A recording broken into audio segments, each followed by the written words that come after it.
Introduction by members.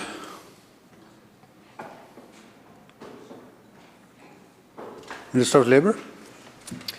Thank you, Honourable Speaker.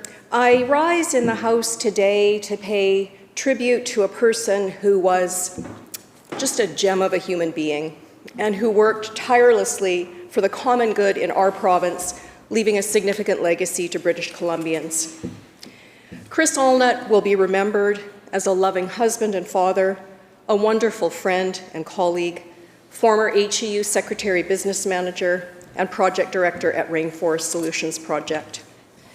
Chris's wife, Jean, and their son Patrick join us in the gallery today.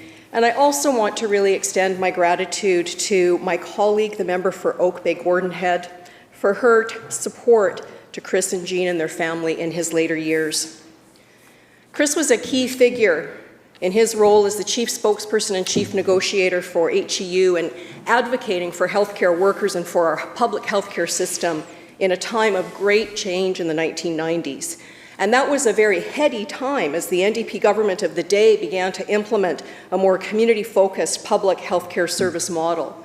A new BC Health Accord would pave the way to bring together unions, employers, and government to craft this new vision of how we care for British Columbians together.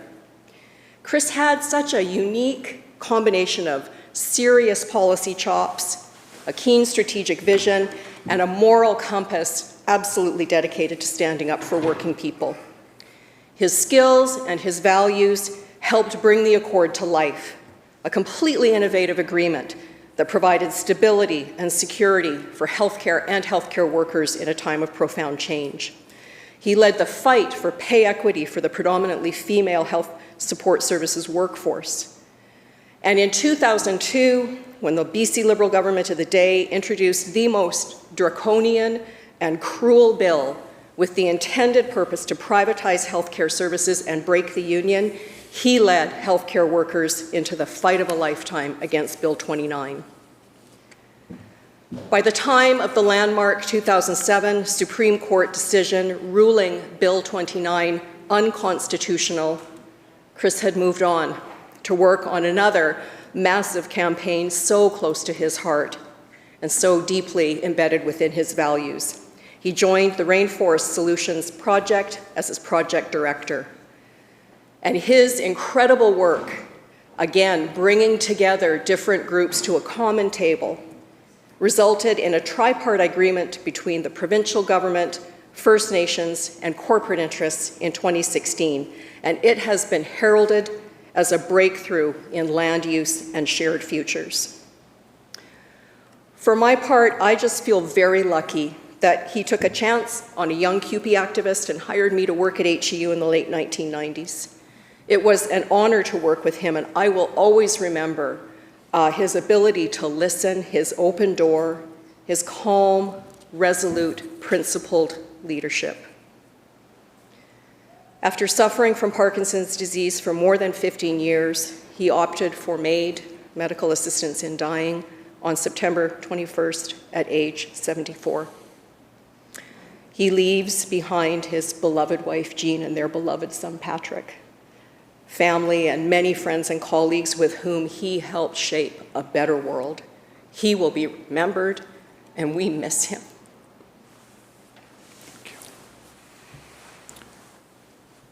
Thank you, Minister. I also had the opportunity to work with Chris for many, many years when I was with HEU. Fondly remember working with him. Thank you. Madam Clerk. Introduction of bills, orders of the day. Government House Leader. Thank you, Honourable Speaker. Before I call the orders, I just want to notify the House that I know that there often this time of the year is there an issue of will we finish early or will we be sitting till the full December the 4th? And I know that there's often a discussion in the halls. But I will inform the House today that government, sometimes things are unavoidable, but the government will be tabling one more piece of legislation on Monday of next week. And so there will be plenty of work to keep us occupied until the 4th of December. With that, Honourable Speaker, I call in this chamber continued committee stage on Bill 20, and in the Douglas Fir Room, Section A, I call continued committee stage on Bill 25. Committee chairs.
Members will call committee to order. We're continuing Committee of the Whole for Bill 20, Construction Prompt Payment Act on Clause 44. Shall Clause 44 pass? Aye. So ordered. Shall Clause 45? Member for Richmond Queensborough. So we're now on Clause 45, which refers to immunity of adjudicators. I'll just read this clause for the records. So, subject to subsection 2, no legal proceeding for damages, lies, or may be commenced or maintained against an adjudicator because of anything done or omitted in the exercise or intended exercise of a power under this Act, or in the performance or intended performance of a duty under this Act. Subsection 1 does not apply to adjudicator in relation to anything done or omitted in bad faith. Perhaps the Attorney General can explain the intent of Clause 45.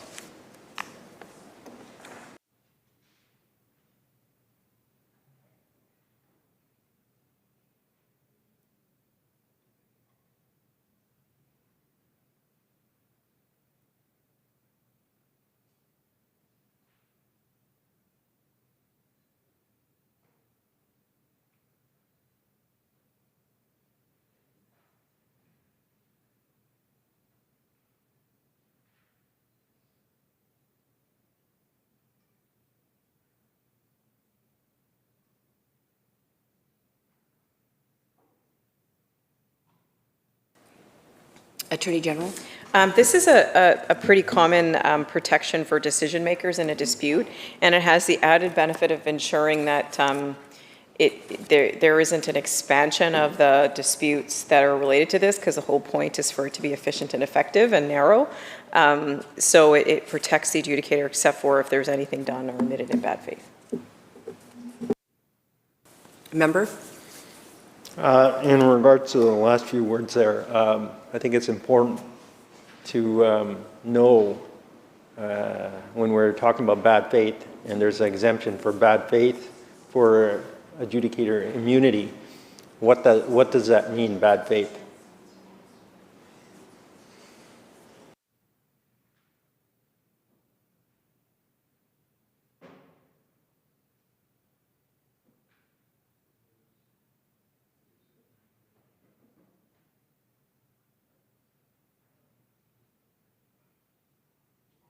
Attorney General. Thank you. So this is another one of these common legal terms that have a lot of meaning in adjudication. It's pretty common to have these terms like a bad faith. So an example would be if an adjudicator operated or took conduct of a matter, but they were in conflict of interest and they shouldn't have done that.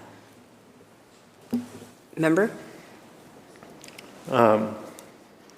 The Attorney General rightfully so pointed out this is a common legal term that is often discussed in the general sense, bad faith.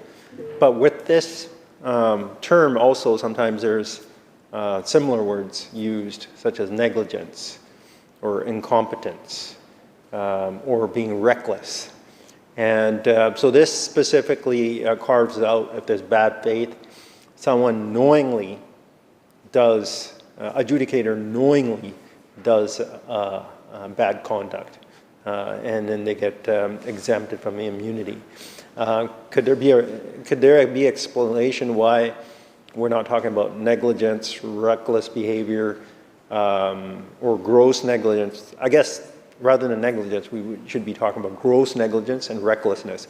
Both of those, sometimes when we're talking in the criminal legal sphere, when we're talking about gross negligence and we're talking about recklessness, sometimes that amounts to behavior that is a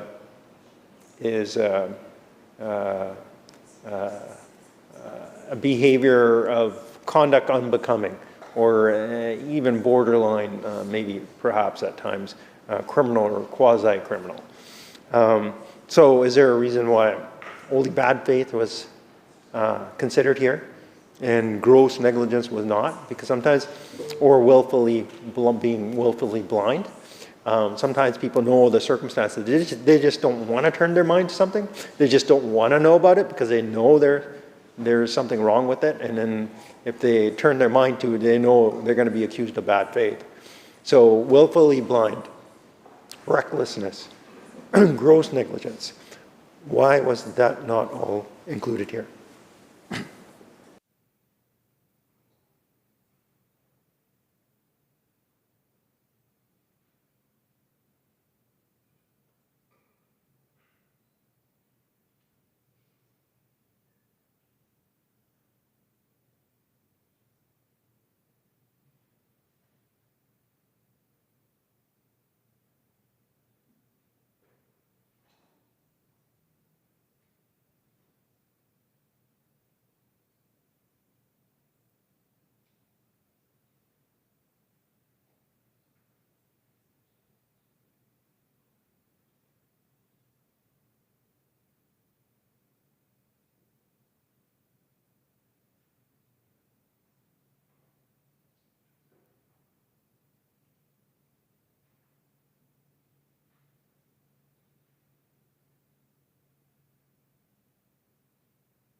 Attorney General. Thank you. So this is a very common, it is the protection that we use for decision makers in BC is the standard of bad faith. So just for clarity, that means things like fraud or malicious conduct, things that are of that kind of nature.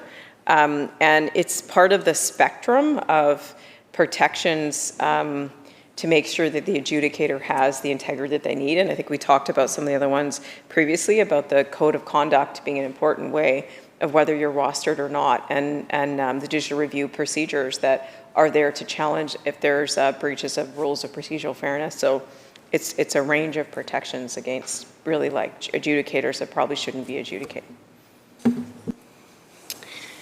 Shall Section 45 pass? Aye. So ordered. Section 46? Member on Section 46? Clause 46? Yes, so for the record, just going to read this clause out. This clause has to do with testimonial immunity. An adjudicator may not be compelled to give evidence in any action or other proceeding in relation to a dispute that was the subject of an adjudication that adjudicator conducted. Now, can the Attorney General please explain this clause?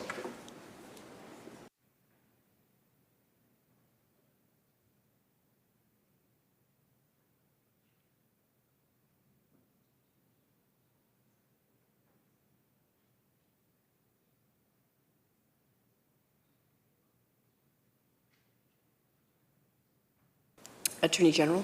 So it's additive of the type of immunity in the previous provision and extends to testimonial immunity. So it protects adjudicators from being drawn into prolonged legal disputes over their determinations. Member? And perhaps the Attorney General can confirm or deny this, but this is a fairly common provision for arbitrators, quasi judges. Judges usually there is judges are usually not called for testimony. Correct? Attorney General? Yes. Shall Clause 46 pass? Aye. So ordered. On Clause 47, member?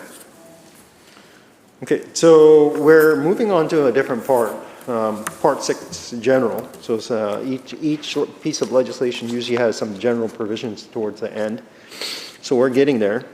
So Clause 47 states, Section 14.2 of the Interpretation Act does not apply in relation to this act.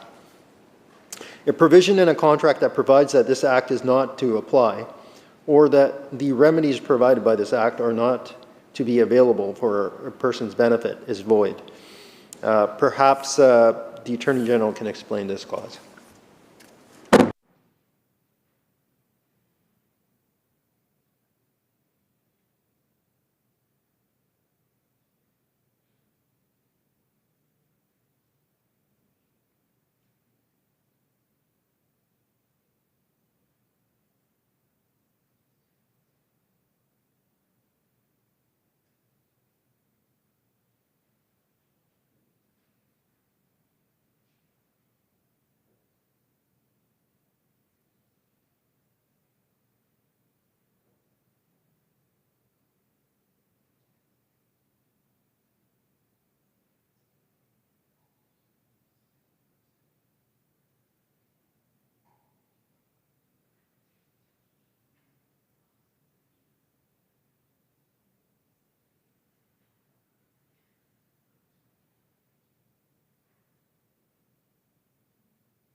Attorney General?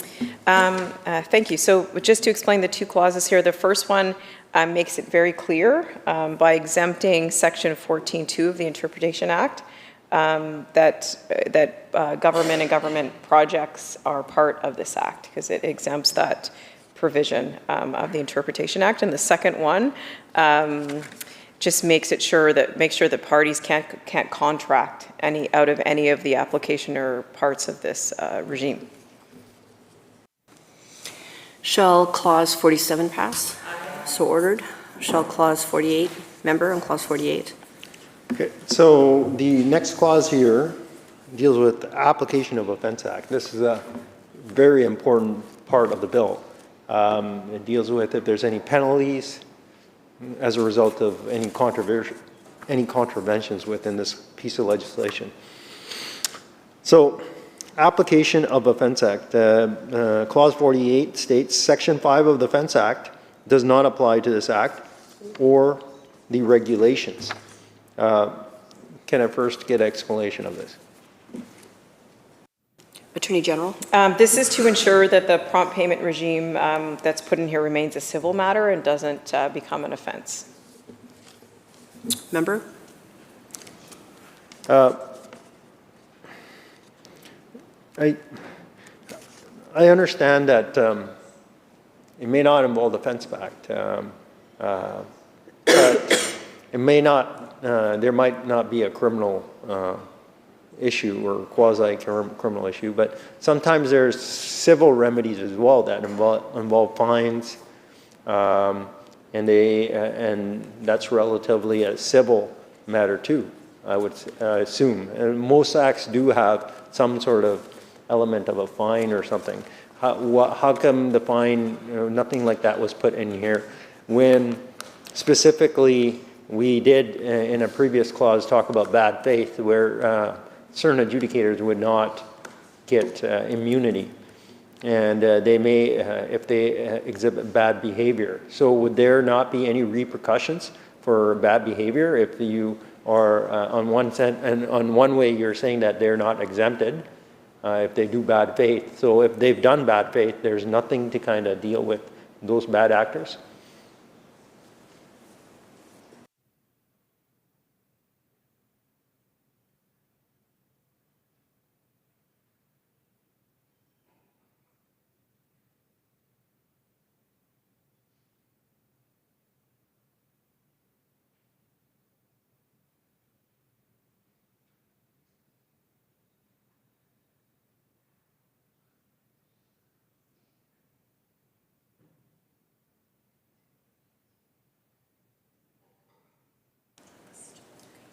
Attorney General. Thank you. So just to say that if an adjudicator operates in bad faith or does something, they may be subject, depending on the nature of it, to criminal offenses or civil remedies. That is possible. What the purpose of this clause is to make sure that if there's a breach of a part of this act, like for example, failure to pay on time, that there's nothing that all of the remedies contained in the act are the remedies that that person has. They can't look to the Offense Act and create like a parallel line of seeking that remedy. This is the regime. Shall Clause 48 pass? Aye. So ordered. Clause 49, member for Richmond Queensborough. Okay, so we are now into regulations. We spent a lot of time deferring a lot of questions, and we had a lot of discussion over regulations over many other clauses, and now we're here. So it's important to go through this clause, but I like to go through this clause through each subclause and get through, make it, because it actually covers a lot. There's a lot of subclauses here, and it's a few pages long, so I want to make sure that we got accurate understanding of this whole clause for the record. So the first one, the first subclause A, deals with the Lieutenant Governor and Council may make regulations referred to in Section 41 of the Interpretation Act. Maybe the Attorney General can explain that first.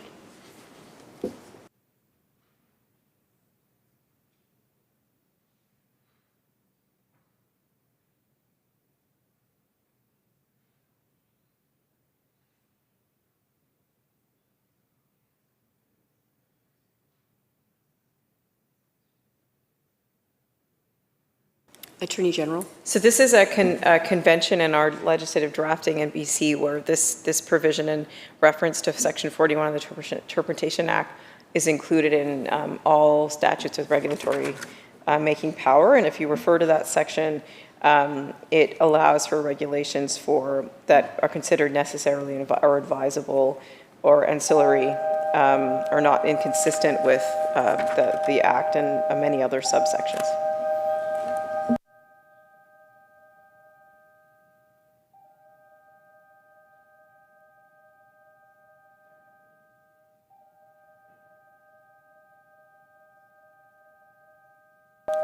Member? Thank you for that explanation. So now we get into subclause 2, which reads, without limiting subsection 1, the Lieutenant Governor and Council may make regulations as follows. Respecting any matter for which regulations are contemplated by this Act. B, respecting whether a person is an owner, contractor, or subcontractor for the purposes of this Act. And C, respecting agreements for the purposes of Section 3, substituted owners, including without limitation, respecting the contents of agreement, or respecting who may or may not enter into agreement. Now, can the Attorney General explain this clause? Thank you.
Attorney General.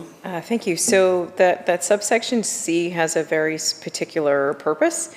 So if we refer back to clause 3, this was a clause that had a power to make substituted owners. So we can imagine in like very complicated structures. The act is the trigger is you need to know who the owner is, and then it triggers that pyramid that we talked about at the very beginning of our debate, our committee stage. And you need to know who that is, but there are in complicated structures this idea that maybe somebody just needs to be designated and as the owner somehow. So substitute owners is that provision that allows for that.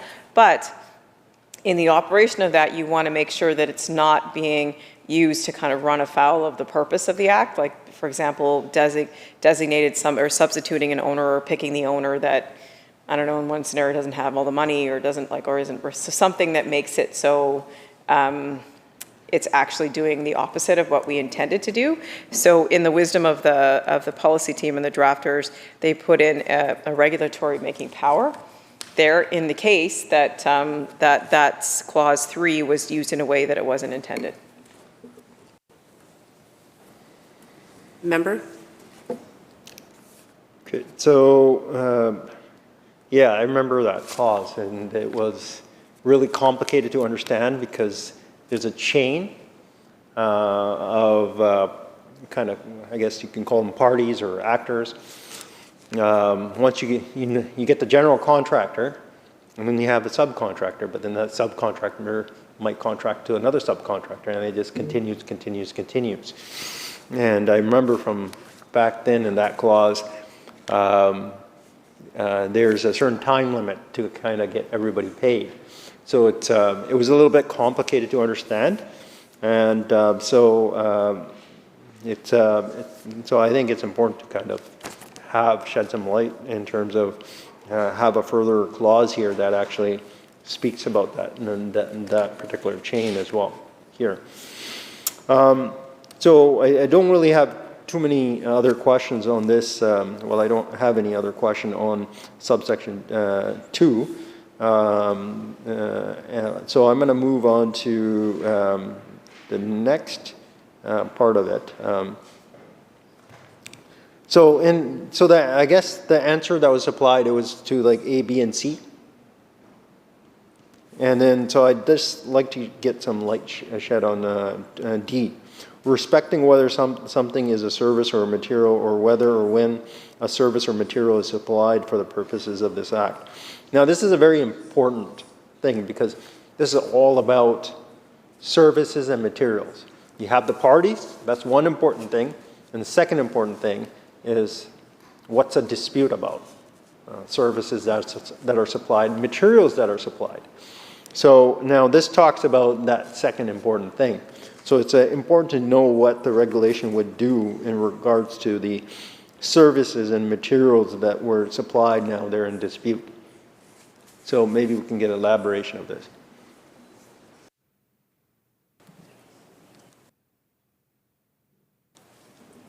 Attorney General. Yes, so that subsection is to, if we had an earlier discussion related to the definition of service and material, we talked about that, I think, at the beginning, how it's meant to be in the broadest term, and there were some questions related to what does IT, is an IT included in that? And yes, we've designed them to be the broadest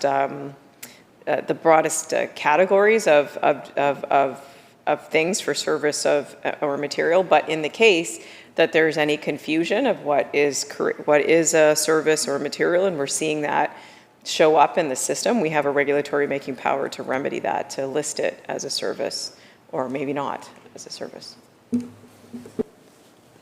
Member? That was helpful. But this next subclause is, I guess, the most, it touches on an area that was probably the most confusing for me when I was trying to understand this piece of legislation. That was the calculation of when you had to deal with a subsequent subcontractor. And so this one actually, this subsection E actually deals with a calculation and those time periods. So E reads, respecting the calculation of days for the purposes of this act. And then maybe the Attorney General can shed some light on this and add maybe an example how it would work for those subcontractors that are in line. How would this work?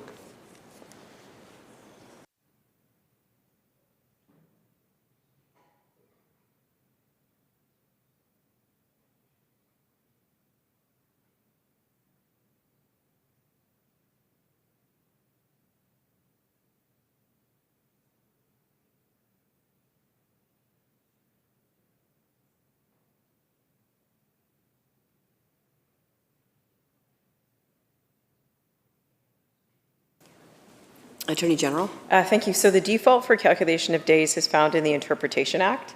And and if barring any regulation made under here would be how you would calculate the days. We talked about how in the phase 2 of the implementation phase, we're going to be talking to industry. And this is one of those areas where we will gather information for industry of whether or not we should stick with the Interpretation Act and the calculation of days, or if there's a particular calculation of days that would be better for the industry in this area. So, for example, I think in some systems they don't include the end of December as days that could be calculated, and things like that you could put through regulation. Member?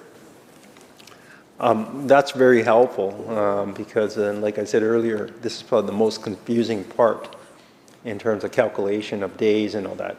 And although it's the most confusing part, it's probably the most important part of this legislation, because this whole legislation is about prompt payment. It's about how fast you can get that payment. So calculation of days will play a significant role. And it's good to hear that the Attorney General's Department will do some further consultation with the industry to figure out what would work for the industry in terms of timing and calculations and stuff. So that's helpful. So going to the next subclause is F. Respecting when a record is given or issued or a payment is made for the purposes of this act.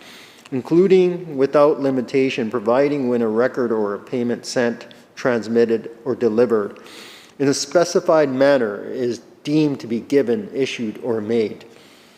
Perhaps Attorney General can elaborate on that.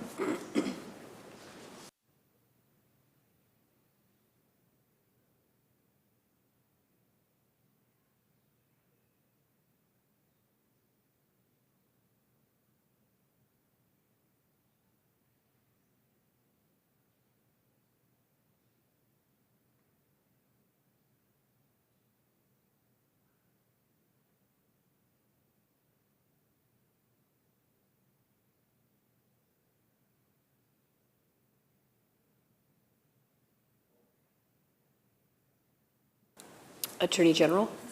Another important regulatory making power, because it's related to the trigger of delivery, so when somebody's received a proper invoice.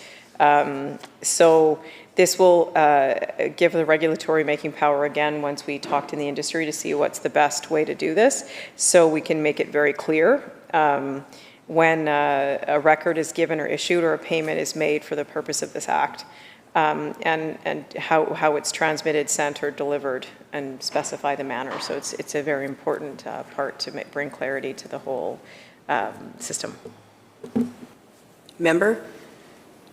That was helpful, that information. Subclause G refers to respecting the preparation or proper invoices for the purposes of Section 7, proper invoices, including without limitation. Respecting whether amounts are to be included in an invoice or prescribing information for the purposes of Section 7, Subclause 1, Subclause A, Subclause 8. Perhaps the Attorney General can elaborate on this.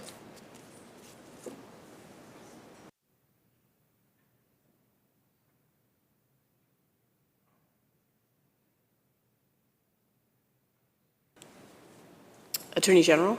Thank you. So we talked in Section 7 about how important the proper invoice was. So in that section is listed some of the elements, but of course, like in order to add some flexibility in the case of the operation of this, once it's out there, you need to add something. Then we have the regulatory making power to do that. Member? Yes, so I kind of agree with that. And when you're talking about invoices, that really triggers calculations of days as well. So it's important to kind of have more of a enforcement in terms of meaning behind it. And it's important to probably elaborate on that discussion with the invoices through the regulations. So I find that was helpful as well. So next subclass is H. It refers to prescribing information for the purposes of Section 12, Subclause 1, Subclause C, or Subclause 2. Right to information, including without limitation. Subclause I, the amounts paid to the contractor in relation to the invoice, the dates payments were made, or any information necessary to apply. Section 10, prompt payment, or prompt payment, partial payment, or subclause numeral 2. Information about adjudications, including without limitation whether a notice of adjudication has been given or a deadline has been extended. Under Section 30, subclause 2, determination by adjudicator. So perhaps the Attorney General can elaborate on this.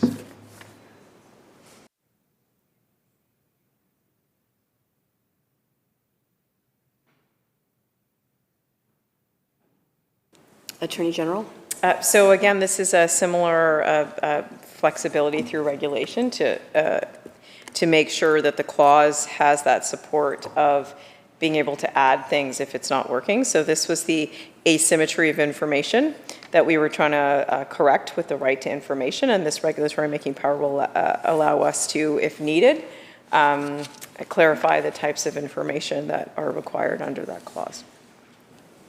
Member? Subclause I states requiring information to be provided under Section 12, Subclause 1 or Subclause 2. Can we get elaboration on that, please?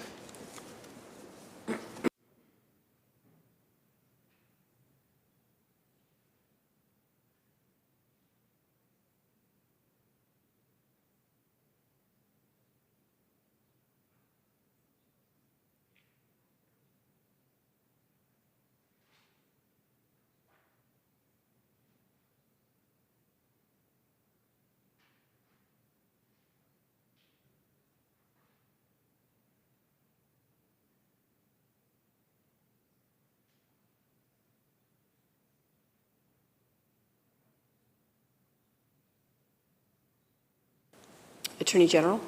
So there's a subsection in those clauses that says any prescribed information. So that gives the regulatory power making in the clause. And then this is a way to close the loop related to that. So the regulatory power is listed in the regulation section. Member?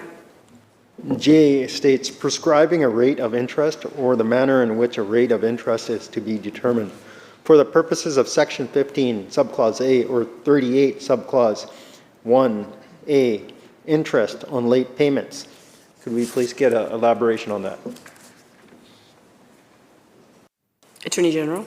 So it's as it says, it's to prescribe the rate of interest, and that was another clause that I think we talked about earlier on about how it would be set down through regulation. Member? Subclause K speaks about respecting procedures for the purposes of Section 17, Subclause 1A, adjudication procedures. Could we please get an elaboration on that?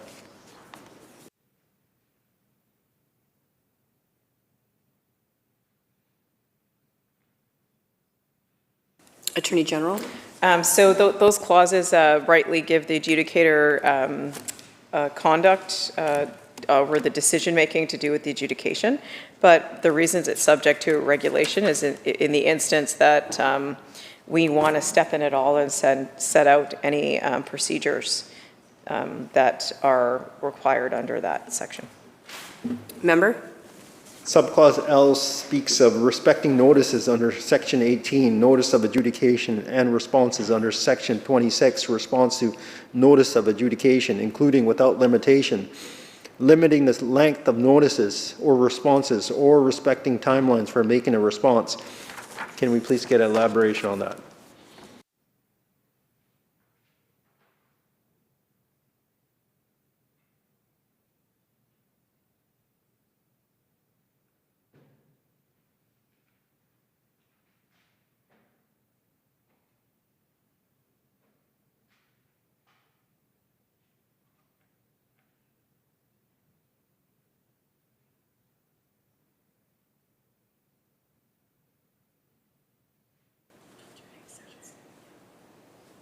Attorney General? Thank you. So the purpose of this is to, with the goal of ensuring that the process is moving quickly and that none of the elements of it are actually could be used to delay or to add complexity that's not needed.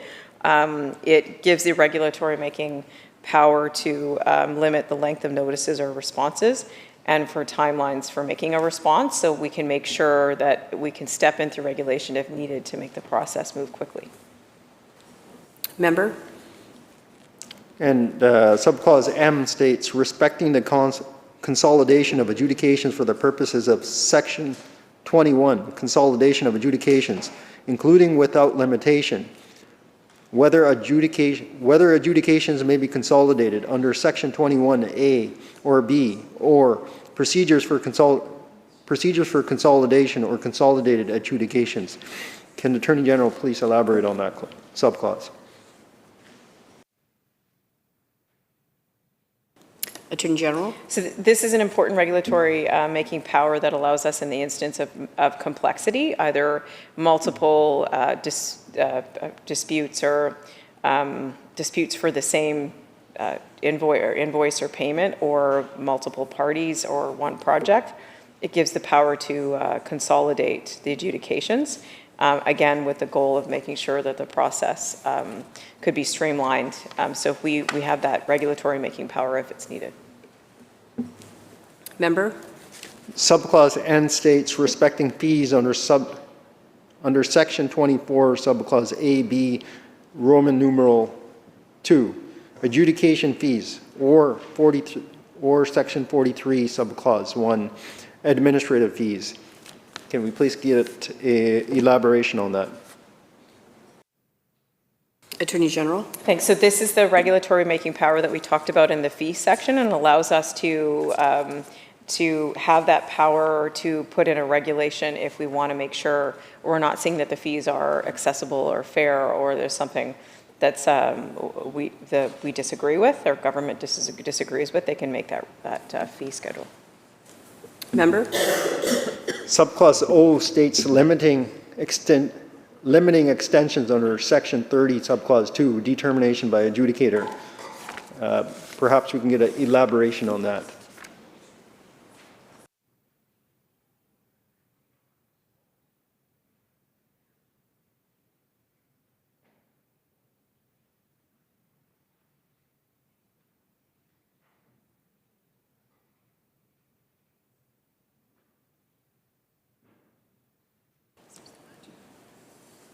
Attorney General?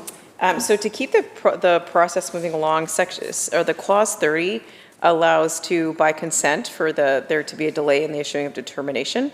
And again, we want things to move quicker, so this is a regulatory making power. If we ever see that this is happening a lot, where by agreement or things are being delayed or things are not moving in a way that we want it to, we can have a regulatory making power to limit any extensions to the timelines in clause 30. Member? Subclause P states respecting corrections that may or may not be made under section 33, subclause 1B, corrections oversights. Can the Attorney General please explain that?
Attorney General?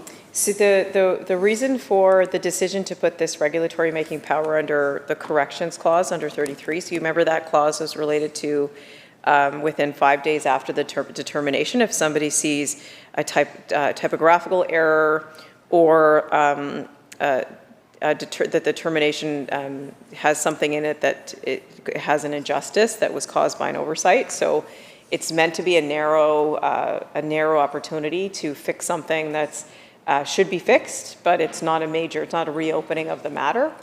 So one example would be the adjudicator missed an invoice, so the calculation was wrong, or something was wrong with the number that was provided. So within you have that 5 days to go back after the termination to correct that. In the case that during the rollout of this, that we see that people are using that inappropriately to actually retry the case or reopen it or send it back to the adjudicator, we have a regulatory making power to add more limitations to make it clear. Member? Okay, so subclause Q, respecting the duties of adjudication authority for the purposes of section 42, duties of adjudication authority including without limitation, establishing requirements for the purposes of section 42, subclause B, qualification of adjudicators, Roman numeral 2, authorizing a adjudication authority to establish a code of conduct for adjudicators, or Roman numeral 3, conferring powers on adjudication authority. So perhaps elaboration on that.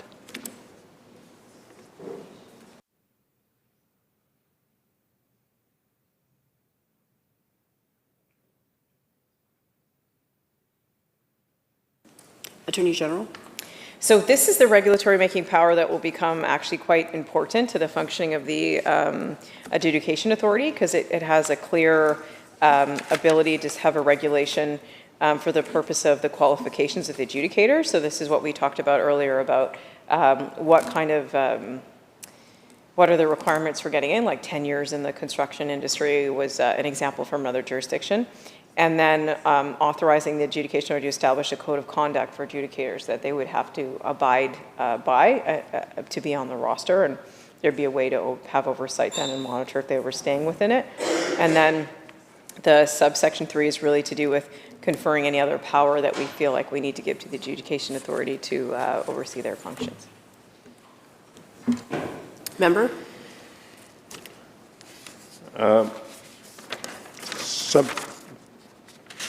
Subclause 49.3, and making a regulation under this act, the Lieutenant Governor and Council may do one or more of the following: delegate a matter to a person, confer a discretion on a person, make different regulations in relation to different improvements, contracts, services, materials, persons, things, circumstances, or other matters, or different classes of improvements, contracts, services, materials, persons, things, circumstances, or other matters, including without limitation classes defined by reference to a sector of the construction industry or public or private ownership, nature or purpose. Perhaps we can get an elaboration on that. Attorney General. Thank you. So this is a standard part of all legislation, and it's to rebut the presumption that it's not permissible for a regulation to discriminate amongst the persons or things it regulates without express authority. So these are the kind of things that are routinely included in BC statutes. Shall Clause 49 pass? Aye. So ordered. Shall Clause 50, on Clause 50, member for Richmond Queensborough. Okay, so now we're in transitional provisions. Essentially, when there's gaps between different legislations, we want to make sure everything's flowing properly, and there is some transitional link to link different pieces of legislation just to make sure there's continuity.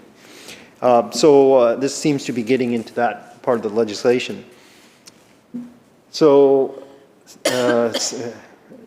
above section 50, we see it's written transition existing contracts, and then clause 50 reads, this act does not apply in relation to a contract entered before the date this section comes into force, or a subcontract that relates to a contract referred to in paragraph A. Perhaps we can get an elaboration on this. Attorney General. Thank you, Chair. So this is a provision that provides certainty to the industry on the transitional period. So it's just clear that those contracts or any related subcontracts that are already underway at the time of the act comes into force, they're exempt from the application of the act. Member? I think that's the only question I had on 50, so I'll wait till we get to 51. Shall Clause 50 pass? Aye. So ordered. On 51, member? So Clause 51, the title for Clause 51 is Transition, Phase to Implementation. And it reads, for certainty, a regulation under Section 49, regulations for the purposes of Section 14.2, application may provide for the gradual application of this act to different sectors of the construction industry or different classes referred to in Section 49, subclause 3C, Roman numeral 2B, public or private ownership, nature or purpose. Could we get an elaboration on this particular clause, please?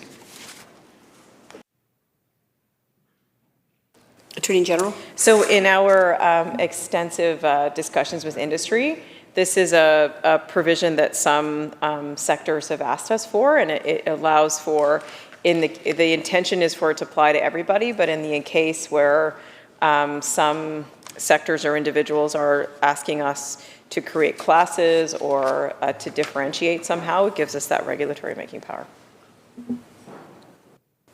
Member for Langley Walnut Grove?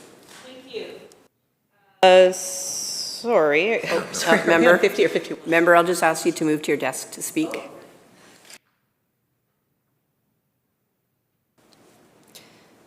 Member, Richmond Queensborough? So Clause 51, I just have a few questions on Clause 51 myself, and just gonna go there, okay.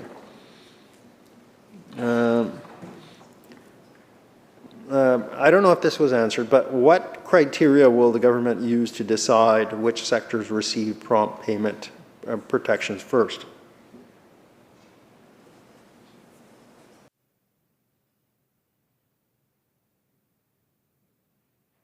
Attorney General? At this stage, it's like many of the provisions that we talked about with the regulatory making power and things like that. It gives us the flexibility to do that if needed. And at this stage, we have no decisions that were made on this, and I don't know the framework to be used, but it would be definitely guided by discussions that industry would have with us. Member for Langley Walnut Grove? Thank you. I'm in the right desk now. Just a quick one on this one from me. How long may a gradual application take, and is it negotiable as to the length of time?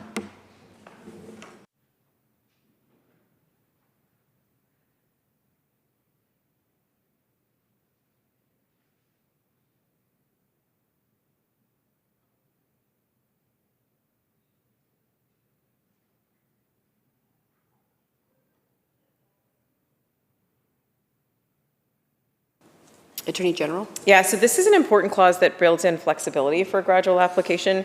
Once we hit phase 2, which I think we've talked about throughout the committee stage, it's going to take discussion with industry. It's going to take setting up an adjudication authority, setting other types of regulations that are going to be important to be put in place, and industry needs to be ready, and we talked about that transition period. So this was considered to be just in our discussions, an important part of how we would think through it. So there is nothing I can offer about what a gradual application means and what that timeline is. What it would be a discussion with the sector and the associations that we've been having all along to kind of understand. And the intention, I would say, is to move quickly on everything and to get this up in place as quickly as possible to everyone in the construction sector. But we also need to be continually talking to our sector in BC to make sure we're getting it right.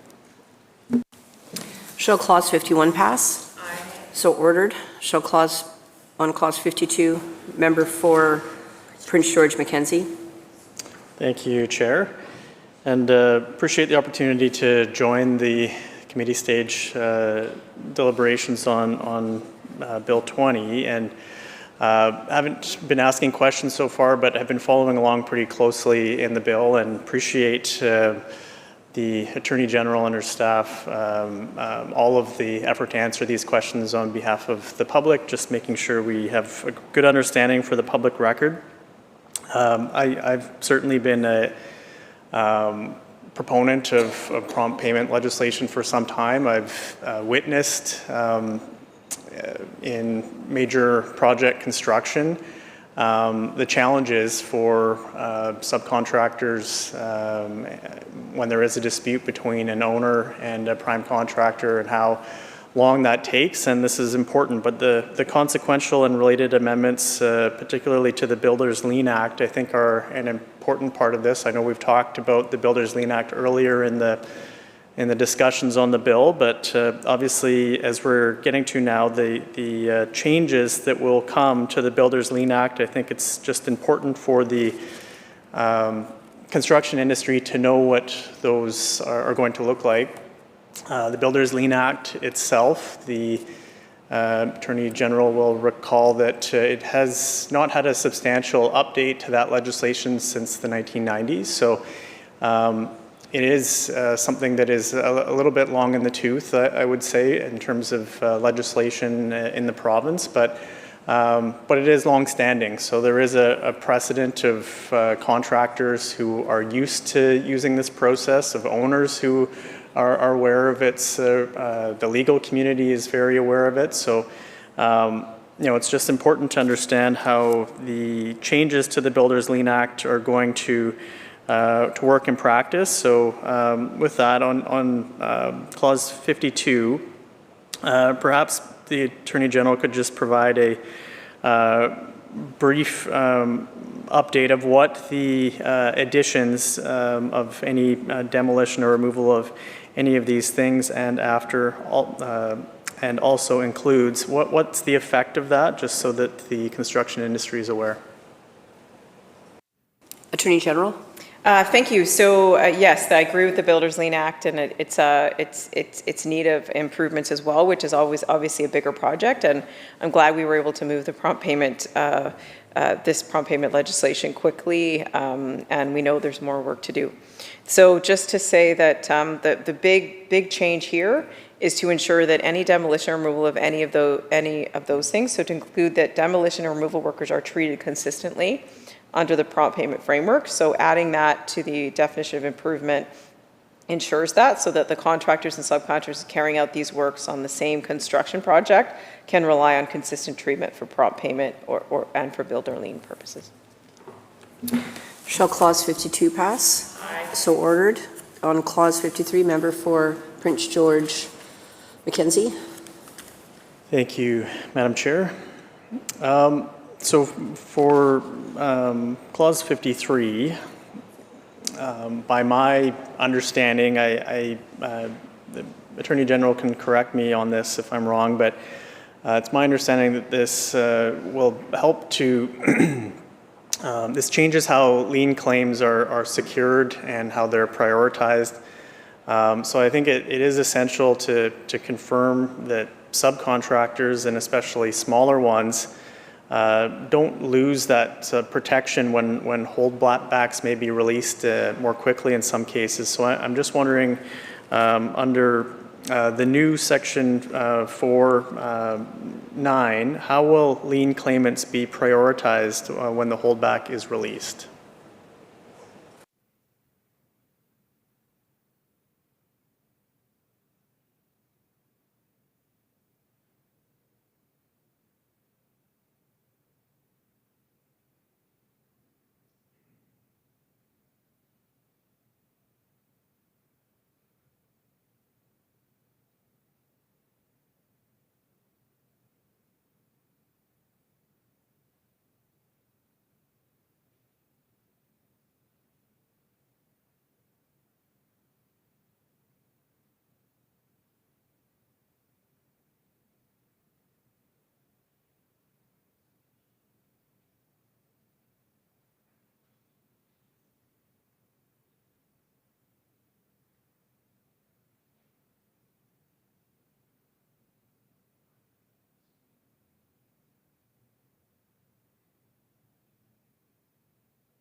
Attorney General?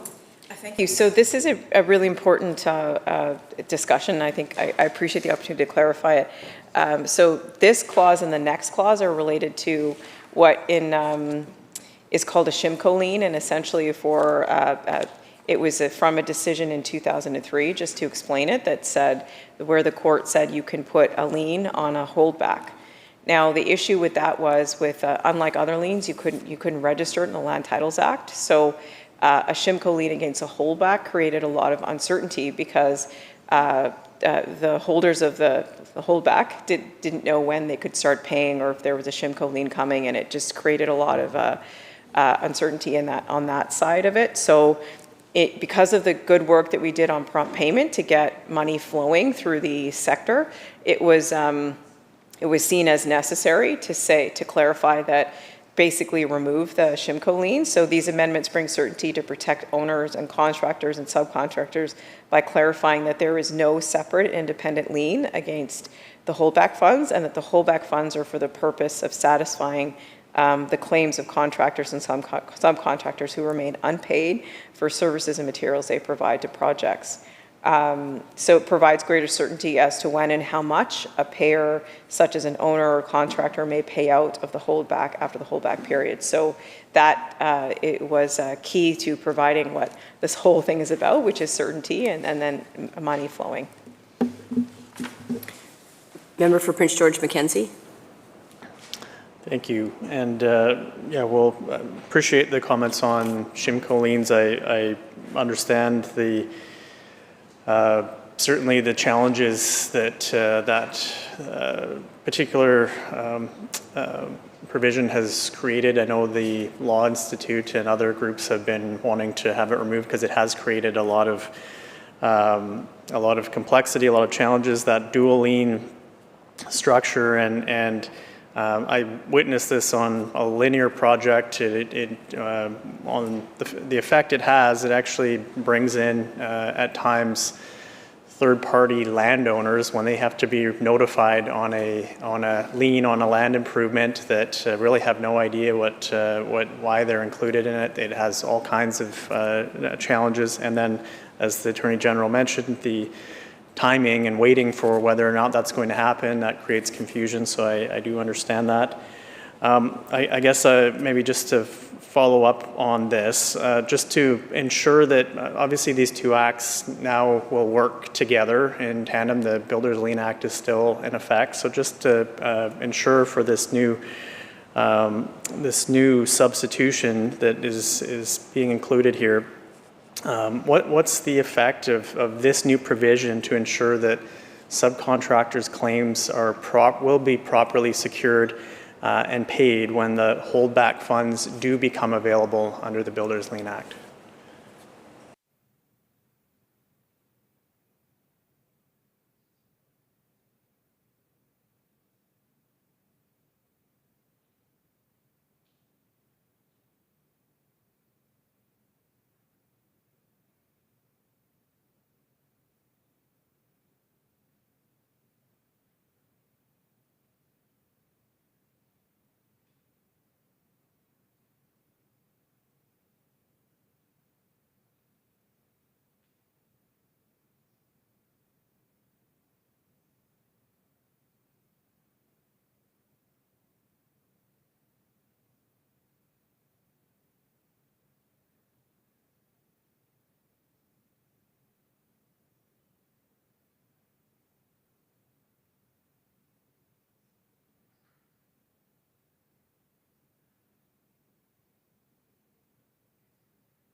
Attorney General.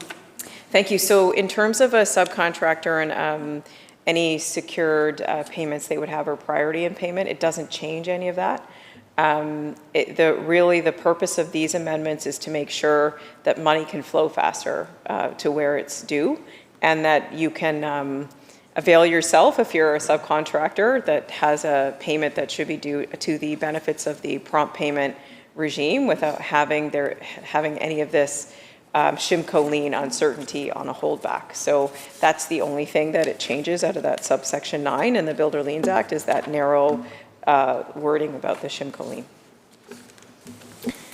Shall clause 53 pass? Aye. As ordered.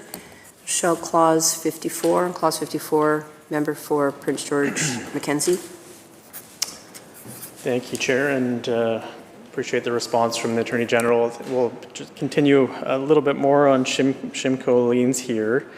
So I think one of the calls from contractors that I have spoken with is really, you know, the idea that a mandatory progressive release of the holdback is something that is important to them, and some of this is for particularly larger subcontractors in the payment chain. It seems to be a big issue cash flow wise for them. So I'm wondering just maybe on clause 54 and subsection 4.1, Shimco liens being abolished. So working together, I think, I mean, we've talked about the fact 53 is connected, but so is all the way through 56 here to an extent, I guess. But do these amendments, particularly clause 54, effectively create a mandatory release of the holdback, or is there still too much discretion for that?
Attorney General?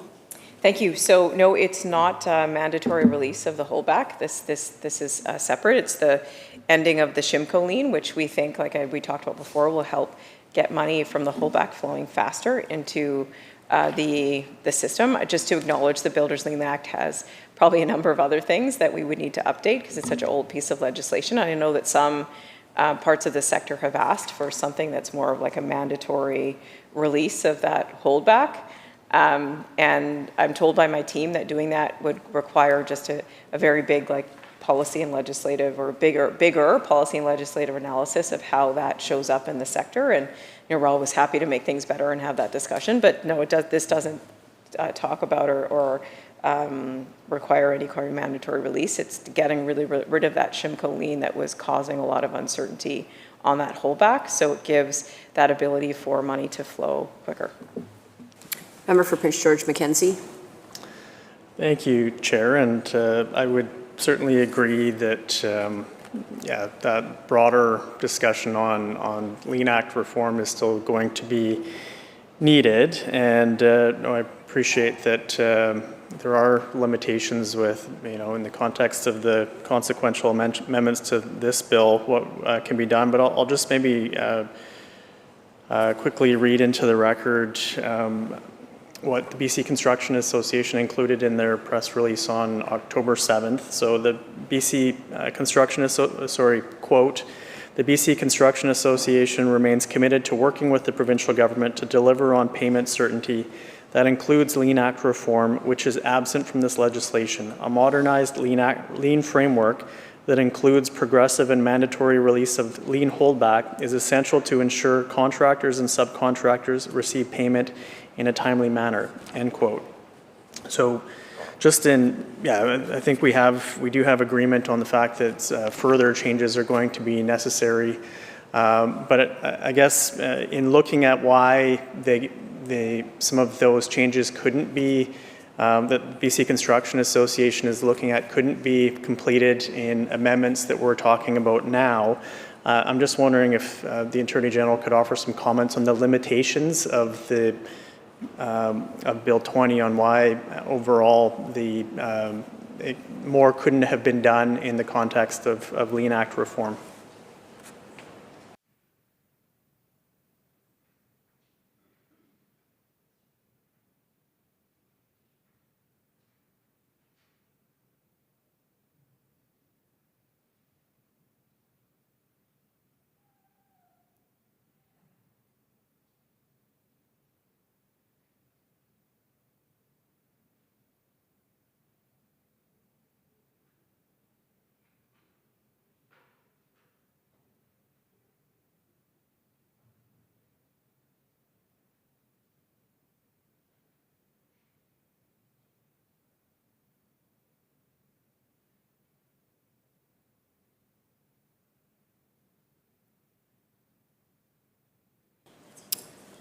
Attorney General?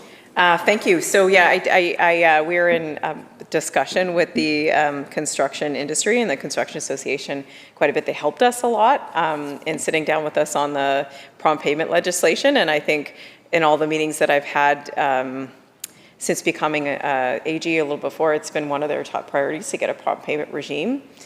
So with the resources of government, in terms of how do we target something quickly and how do we get something out the door with our resources, we decided after the working group set up that we would focus on a prompt payment regime in the province, thinking that that would be the first kind of ability to tackle prompt payment in the province and putting the right tools in place. And I'm really grateful for all the partners that came together with us to do the work, and that doesn't mean there's not more work to do.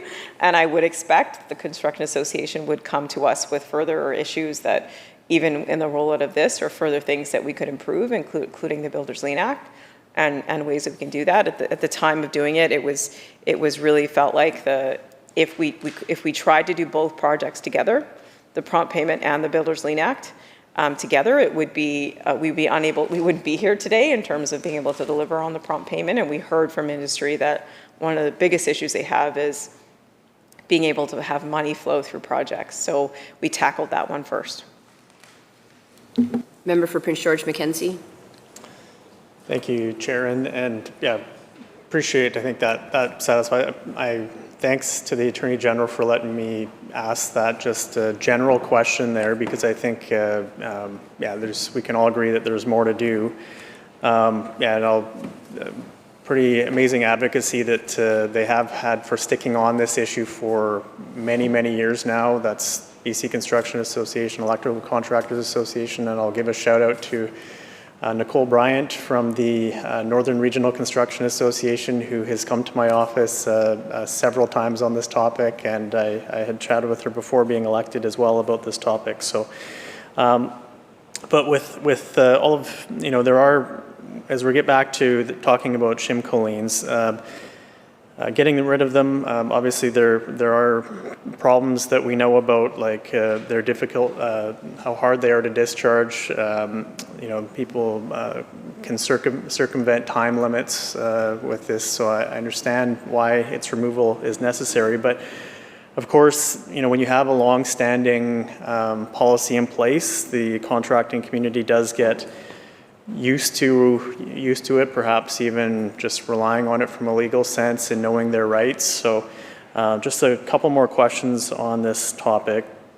I mean, I'm wondering if the government could just provide clarification. So if subcontractors are concerned about removing shimco liens, what this removing this mechanism, if they're worried about it exposing subcontractors to greater non-payment risk, especially in longer chains of contracting, what would you say to those contractors who may be concerned about that?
Attorney General?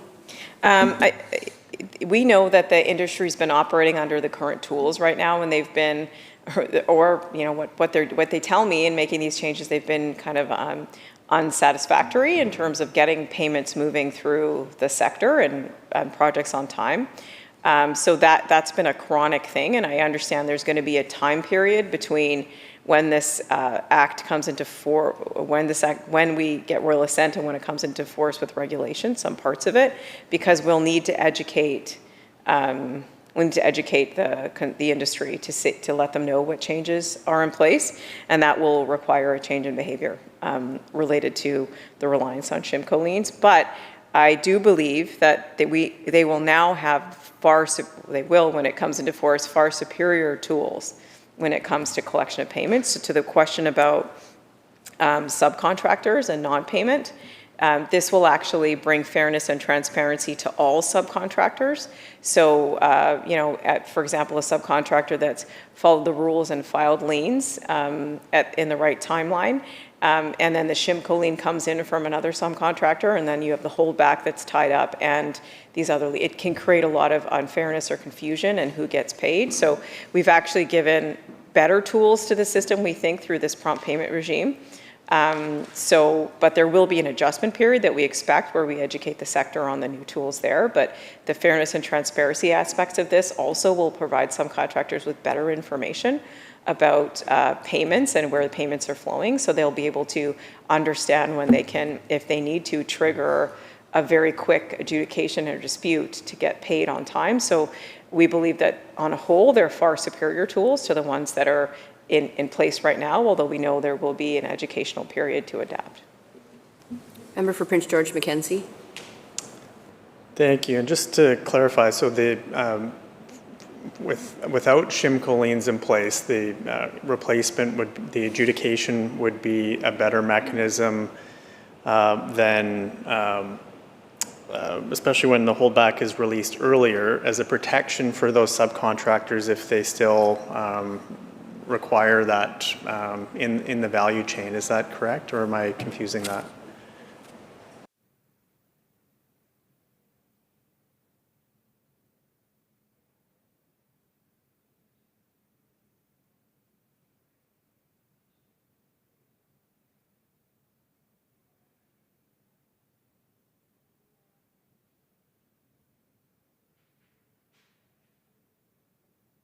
Attorney General. Thank you. Yeah, this prompt payment regime provides that subcontractor with a whole bunch of new tools with respect to getting paid on time. One of them is better information, depending on where they're sitting on the construction chain of payments, better understanding of how payments are flowing through that, clearer timelines of when they should be paid and when they can trigger a dispute, and all that clarity about when payment is due and recourse if it's not paid on time.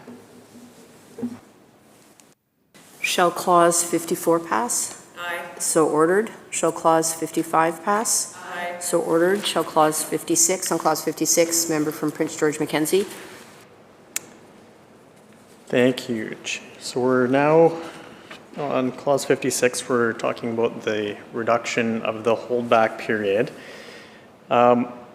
So there could be a argument perhaps that shortening the holdback period compresses the time available to discover a non-payment or file a lien.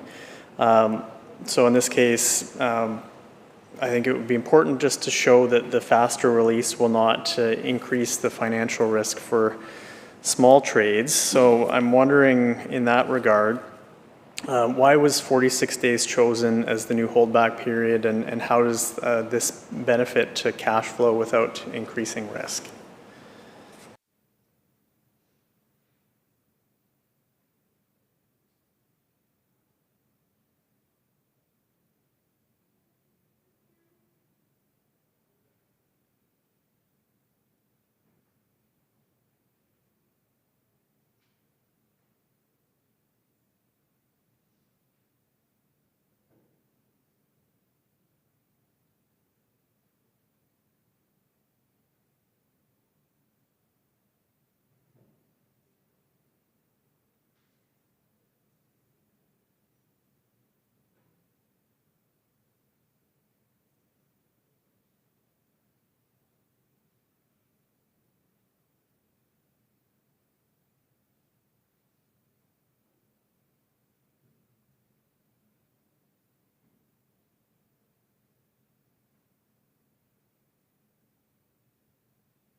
Attorney General.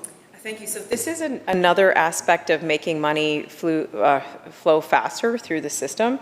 So the existing timeline, so to the member's question, it doesn't take away from the time period to file a lien. So it's 45 days under the Builders Lien Act, and that's still there. But there was an extra 10 days, and the purpose of that extra 10 days that went to 55, which you see there that's being amended, was for just in case that it took longer for the lien to show up in the Land Titles Act. But that's antiquated because actually it's pretty instant if something's filed that you can see it. So it was actually wasted days for money to be sitting there for those 10 days in the case that the holdback could start flowing. So that's why the timeline was changed to 46 days. So it still preserves the right to the time. It I guess kind of abides by that time period of 45 days for the lien, but doesn't allow that extra 10 days that are probably not necessary because you would know right away after that 45 days what liens are on it. Member for Prince George Mackenzie. Thank you, Chair. So it's the 45 days plus bonus day, I guess, is one way of looking at it. So that's fair. So in an adjudication process, perhaps, is there any risk of someone arguing that is the ministry confident that there's not a risk of someone arguing that 46 days is insufficient given that new change from 55 to 46?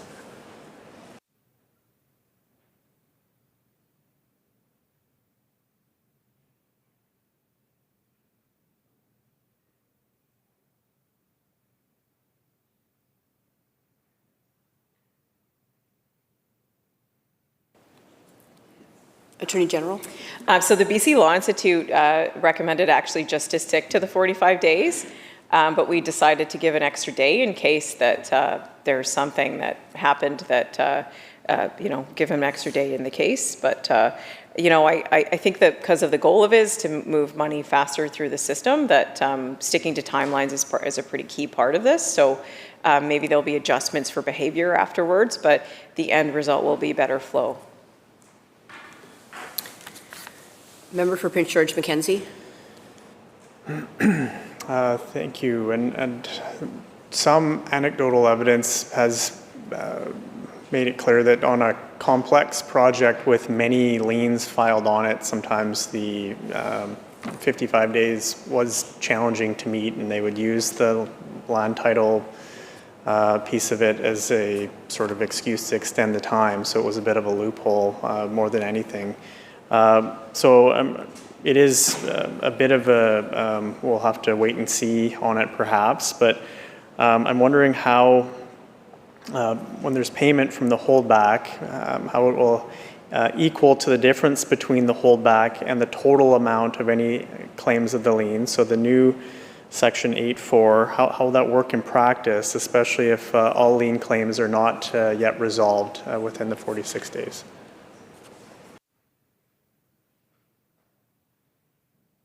Attorney General.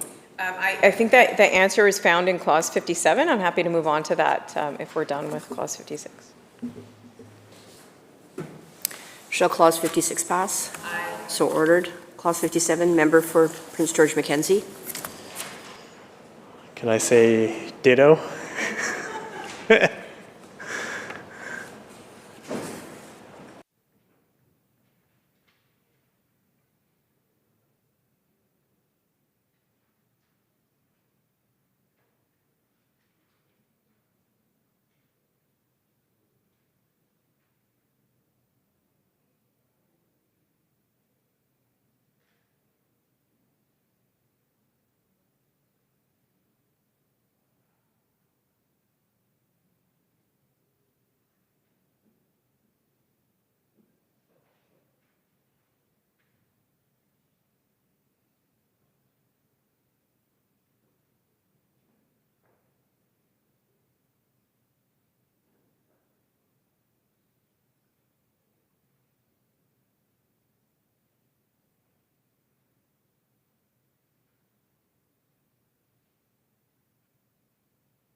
Attorney General.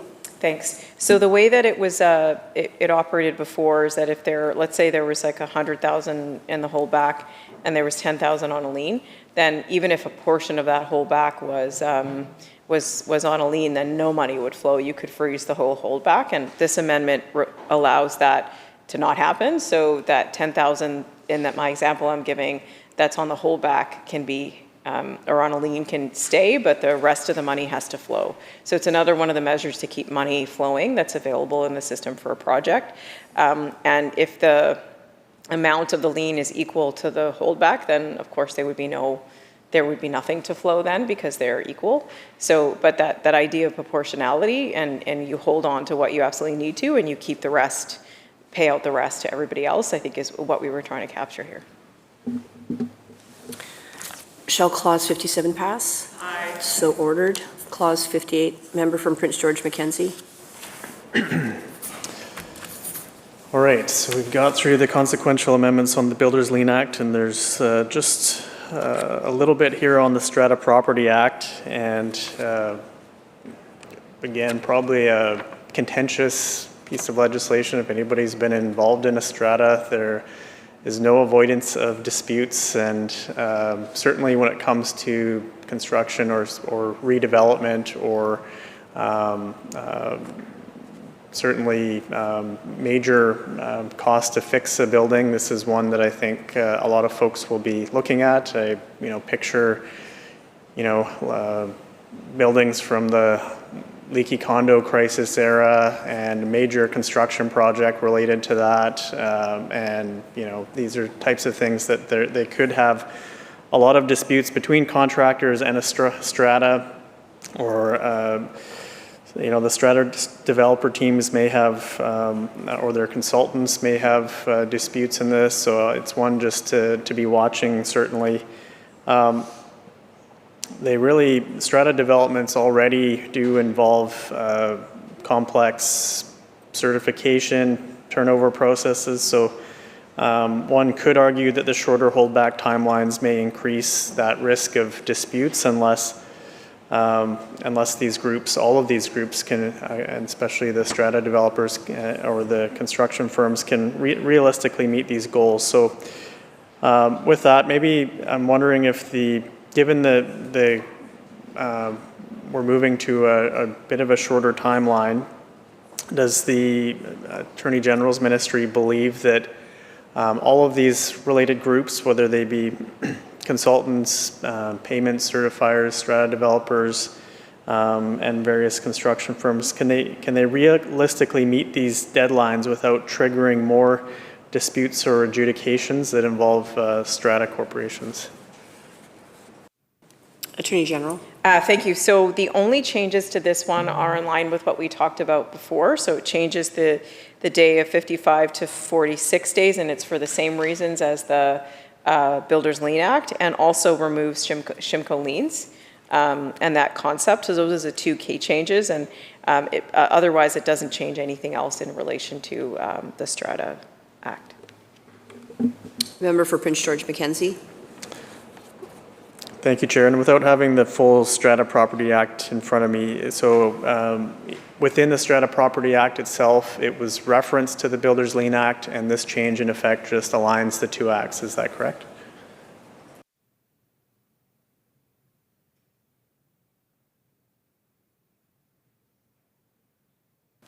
Attorney General. Yeah, there was mirroring language in the Strata Property Act, similar to the Builders Lien Act with the Shimco lien, and this would just remove it.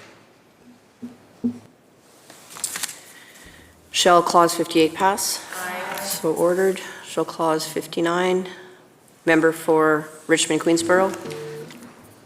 So this is the last clause of the bill. The act comes into force by regulation of the Lieutenant Governor and Council. Was there a reason that there wasn't any fixed date put in here, and it's just, I guess it's just going to be by royal assent? It's going to be on that specific date of royal assent? Attorney General. So not by royal assent, by regulation. So that allows us to have that time period of phase 2 implementation. So when we're ready, when the thing, it's ready to go, and we've consulted with the industry on some of the important regulations we talked about, that we can put into force by those regulations. Member from Prince George Mackenzie. Thank you, Chair, and I certainly appreciate the critic for Attorney General, and very much so the Attorney General and staff for all of the work to answer the questions, all the work that went into this bill. I think this is something that was a long time coming, and yeah, appreciate all the work that's gone into it. And it sounds like there's an earnest effort to want to continue to consult with the construction community in the province.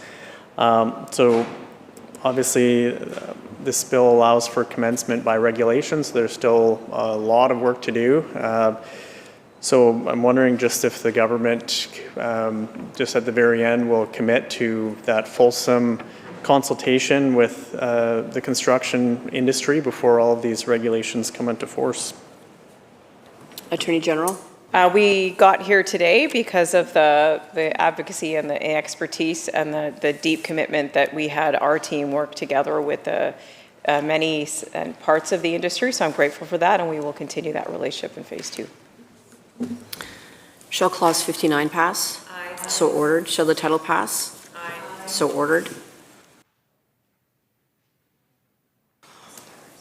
Attorney General. Thank you. Before these two leave, I just want to thank Katie and Maria for their time and commitment in helping guide me through answering this committee stage, and for all the team at the AG that were involved in this for their excellent work in bringing us to where we are today with this bill.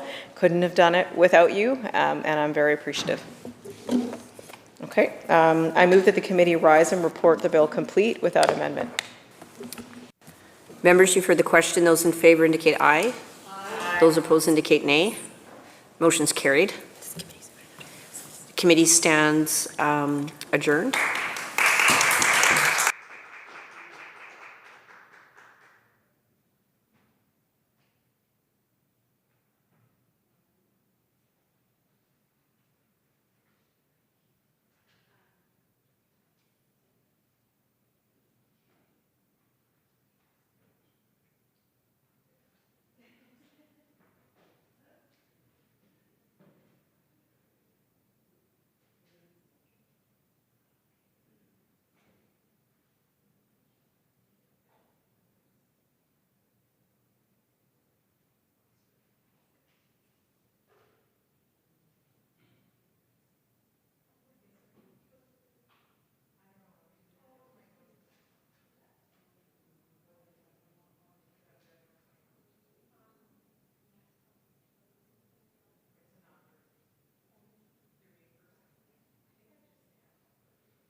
Members, we're going to call this House back to order, and we are going to have a report. Honorable Speaker, the Committee on Bill 20 reports the bill complete without amendment. Thank you. When shall the bill be read a third time? Now. Members, the question is third reading of Bill 20, intituled Construction Prompt Payment Act. Those in favor indicate aye. Aye. Those opposed indicate nay. The motion is carried. Members, Bill 20, Construction Prompt Payment Act has passed third reading. Has passed third reading. Members, it has been read a third time also and has passed third reading. Thank you. Government House Leader. I call a Committee of the Whole on Bill 21. Thank you, members. I understand that we are going to take a brief recess of about 15 minutes while we prepare a new team for the upcoming bill and for its committee stage. Thank you, members.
quorum.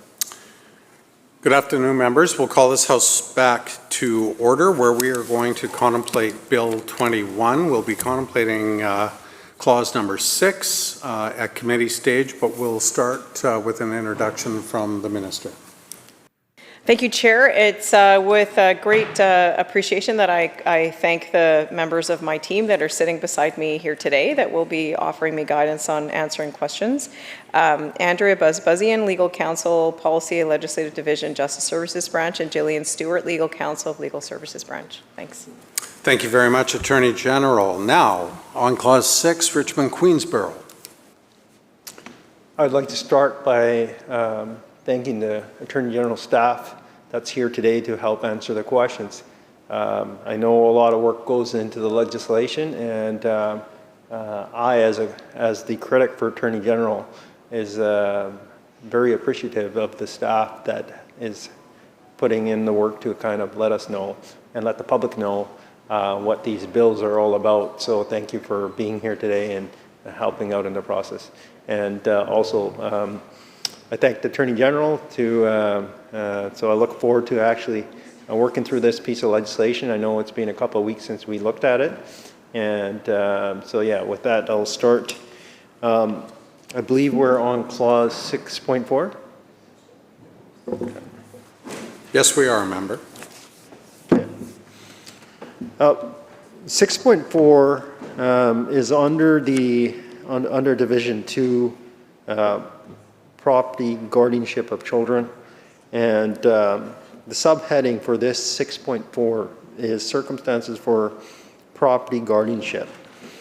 Now, this clause reads as the public guardian and trustee is a child's property guardian in the following circumstances: when appointed by a court order, including a court order under Section 58 of the Child, Family and Community Service Act. B, when appointed or otherwise authorized under enactment including the following: Section 24 of the Adoption Act, Section 50, subsection 1 of the Child, Family and Community Service Act. The first question I have on this clause is, what was the intent behind this specific clause?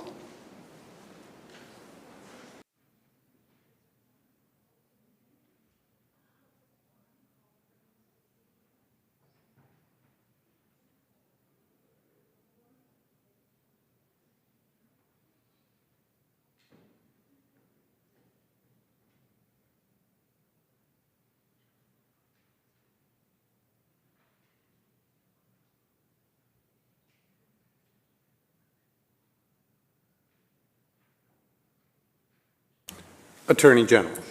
So this is a section that acts as a pointer for what the public guardian trustee is authority over property guardianship. And so the one change that is under this section from what already exists is C2, is as described in Section 652 of the Act, and it will get to 6.52 of the Act is the power of the public guardian trustee to enter in agreements with Indigenous authorities. So it just brings it under referencing that clause. Thank you, Minister. Richmond Queensborough. So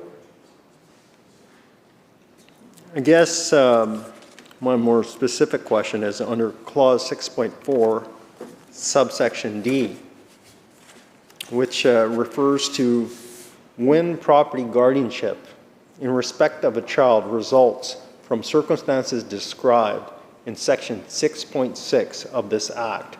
Now, there's a reference being made here to section 6.6 of the act. Now, my question is, like, how does it make a difference by connecting this up with 6.6? And say if 6.6 wasn't there, what would be the logic of this section? And so the substance of the question or the answer will go to 6.6, how that makes a difference here.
Attorney General. So one of the reasons that there is such a section here, and I think it's worthwhile to explain, is that it's for really also to put the framework of what the PGT can act on as child property guardianship in one place. Because if you look at all the subsections in this act, you'll see it refers to other acts, it refers to other sections. So for the purpose of clarity, there's this list here that's a pointer for where what the PGT's authority is for property and guardianship and what circumstances. So the subsection D that the member is asking about is in 6.6, which was brought in from the Infants Act to this act, and we'll talk about that when we get to it. It changes something pretty minor, but it just makes sure that proper guardianship that results in the circumstances in 6.6 is also under this kind of like summary list that helps bring it all together. Thank you, Attorney General. Recognizing Richmond Queensborough. So when we're looking at the word property guardianship and it's referring to clause 6.6, we see a specific elaboration on what that means, property guardianship means, and what sort of conditions, if you will, come as a result of that. I think earlier in the bill, we spoke about personal guardianship. Now, and one of the concerns I had was sometimes, I brought it up, I think we discussed it, Attorney General did provide some answers about the concern. Sometimes there's an overlapping of property guardianship versus personal guardianship. And then you've got to figure it out. So we know what guardianship is, and what seems to be happening here is there's a more detailed explanation of what property guardianship is here, and but we still want to be in a position to make sure there's clear boundaries between the two, property guardianship, personal guardianship. What sort of oversight will there be, although there's a clarification to property guardianship here as it refers to 6.6, what sort of oversight will there be to kind of make sure all the property guardianship as explained here is being given authority to the PGT? What sort of oversight will there be to make sure that actually happens and it just stays within that realm?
Attorney General.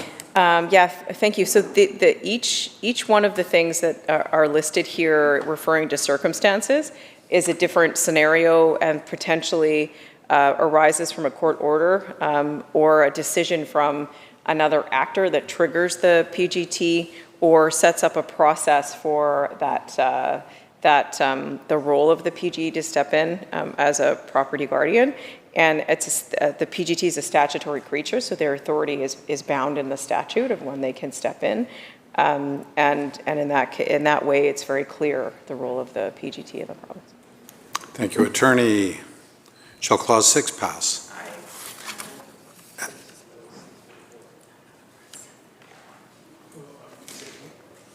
6.5, which is a portion of 6, member. Okay, so Richmond Queensborough on Clause 6. Okay, so 6.5, which is a portion of Clause 6,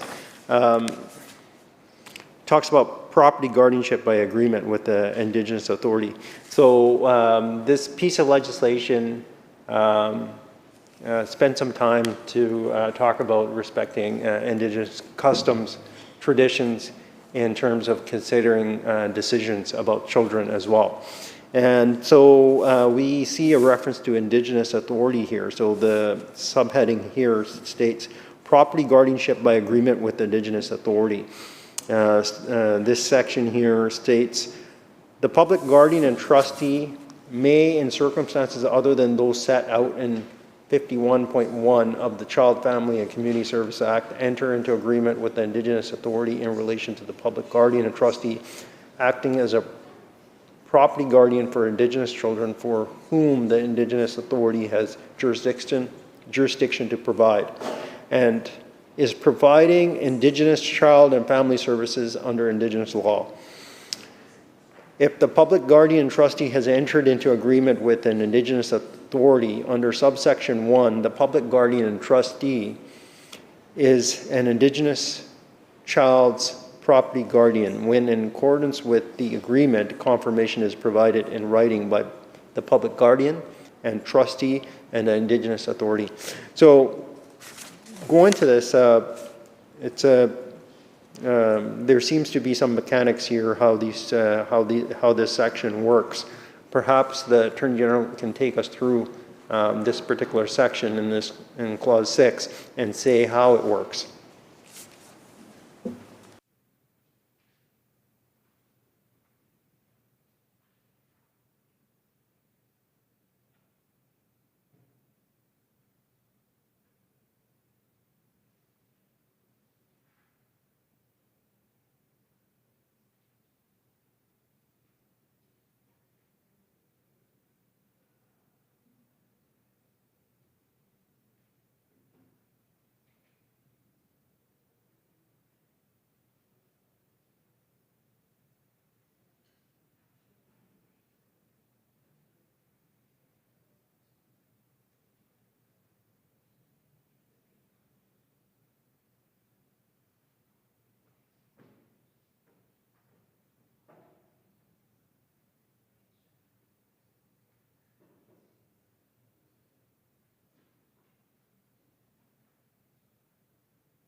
Attorney General.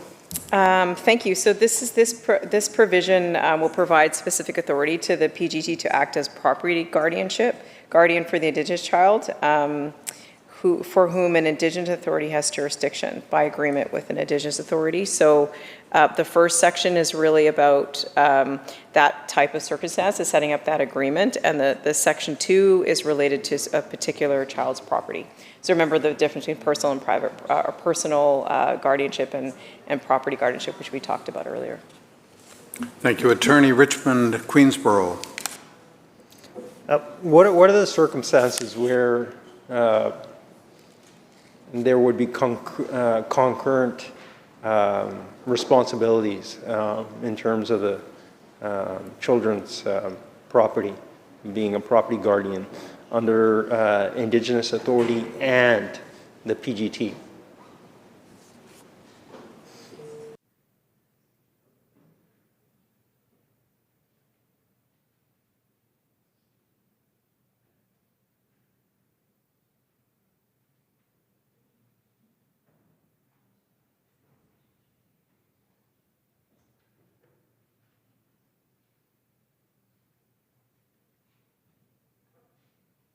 Attorney General. Thank you. So this is a decision that would be made by the Indigenous authority. So once they have resumed jurisdiction over their children, they can decide whether or not they want to use the PGT for property. And in that circumstance, it would be the personal guardianship in one place and the property guardianship under the PGT. Thank you. Attorney Richmond Queensborough. So this section here is it's discretionary on the part of the Indigenous authority.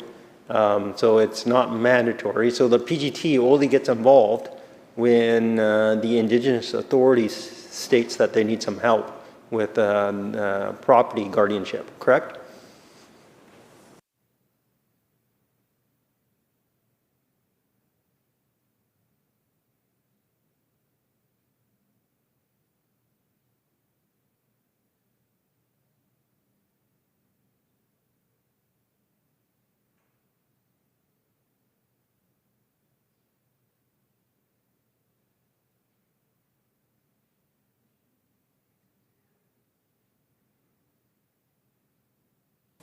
Attorney General. Yeah, so the short answer is yes. It depends on the Indigenous authority of when and how and in what circumstances they use the PGT, and it's done by the agreements that are contemplated. Richmond Queensborough. I think this is a very important point. The Attorney General mentioned it depends on the circumstance. Would there be a circumstance where the PGT can just get authority for the property guardianship of an Indigenous child?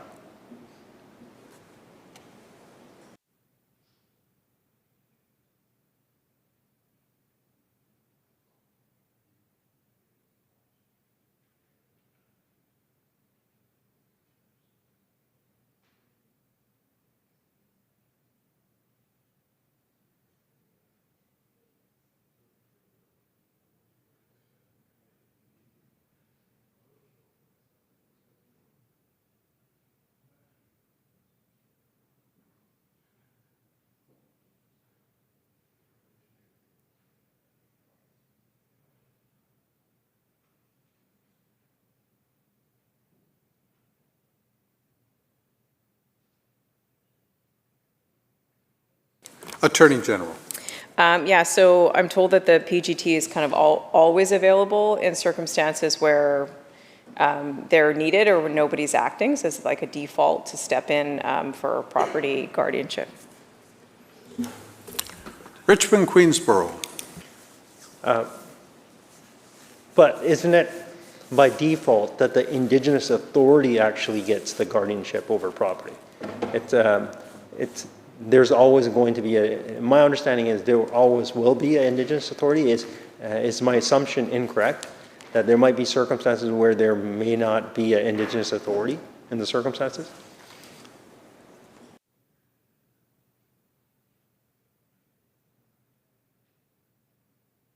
Attorney General. So it's different in each part of the province, and we've made some really groundbreaking agreements with nations for resumption of child and family services. So there is an Indigenous authority and there's an established agreement, and in some parts of the province that's not the case. So it's the system of MCFD and PGT that are there for those children. Richmond Queensborough. Okay, so let me wrap my mind around this to make sure I got it right. If there is a situation of property guardianship and there is an Indigenous authority, so automatically the Indigenous authority will have authority over that property guardianship. But if we're in an area where there is no there's no guardian and there is no Indigenous authority, then essentially the Ministry of Families and Children will get the authority, and then they will handle it, and then it's up to.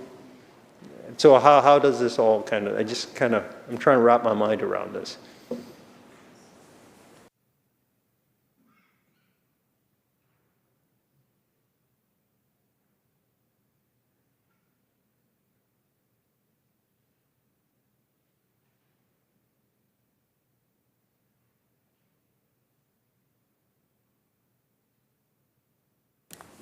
Attorney General. Okay, so we talked at 6.4 about all the ways by cross-reference the property as a statutory body can take on the property guardianship of children.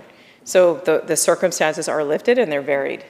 So that is the statutory regime for the PGT. What we're adding is the ability in circumstances where there's an Indigenous authority that's resumed guardianship over their children, and that means both personal and property guardianship. We're giving them, in those circumstances, those authorities, the ability, if they want to have an agreement with the PGT to have that entity take over the property guardianship for Indigenous children that are under that authority. That's the change that we're making through these sections. Thank you, Attorney. Richmond Queensborough. So the prerequisite for this particular section is that in the area that gets involved in this legislation involves, the prerequisite is that that area must have an Indigenous authority. And then if there is Indigenous authority, that's when this section kicks in. That's the only time it kicks in.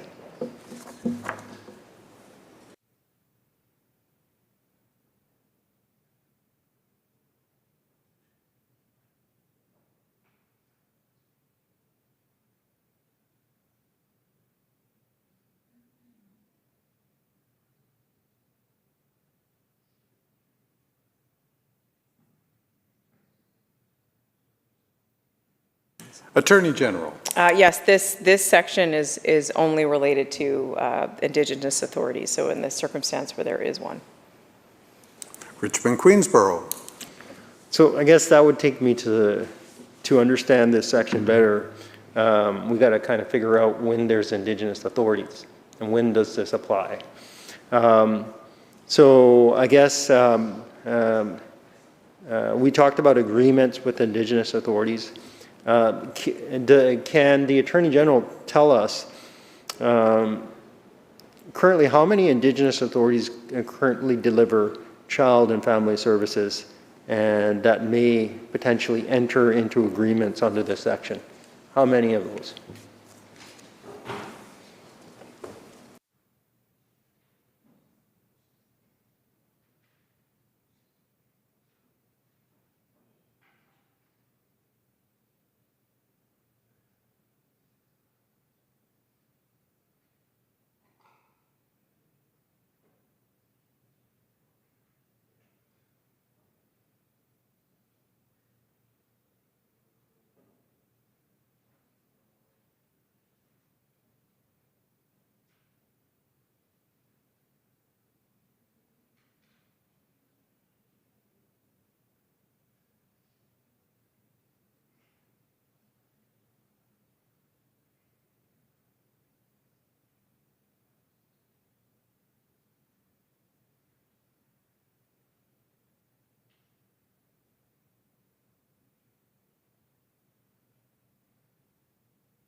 Attorney General. Thank you. So I think I'm told that there's we have to reach out to MCFD. There's lots of negotiations going on, and it gets complicated because sometimes jurisdiction shows up in different phases through agreement. But I'm told right now that there are 5 that have, I guess we'd say, full jurisdiction over child and family services for their nation. Thank you, Minister. Richmond Queensborough. Did I hear the Attorney General correctly? There's 5 Indigenous authorities? Okay. All right, so now because we're talking about agreements between Indigenous authorities as well as with the PGT, will there be any resourcing to help facilitate the process of making these agreements between the Indigenous authorities and the PGT to actually switch hands for this property guardianship pursuant to this section?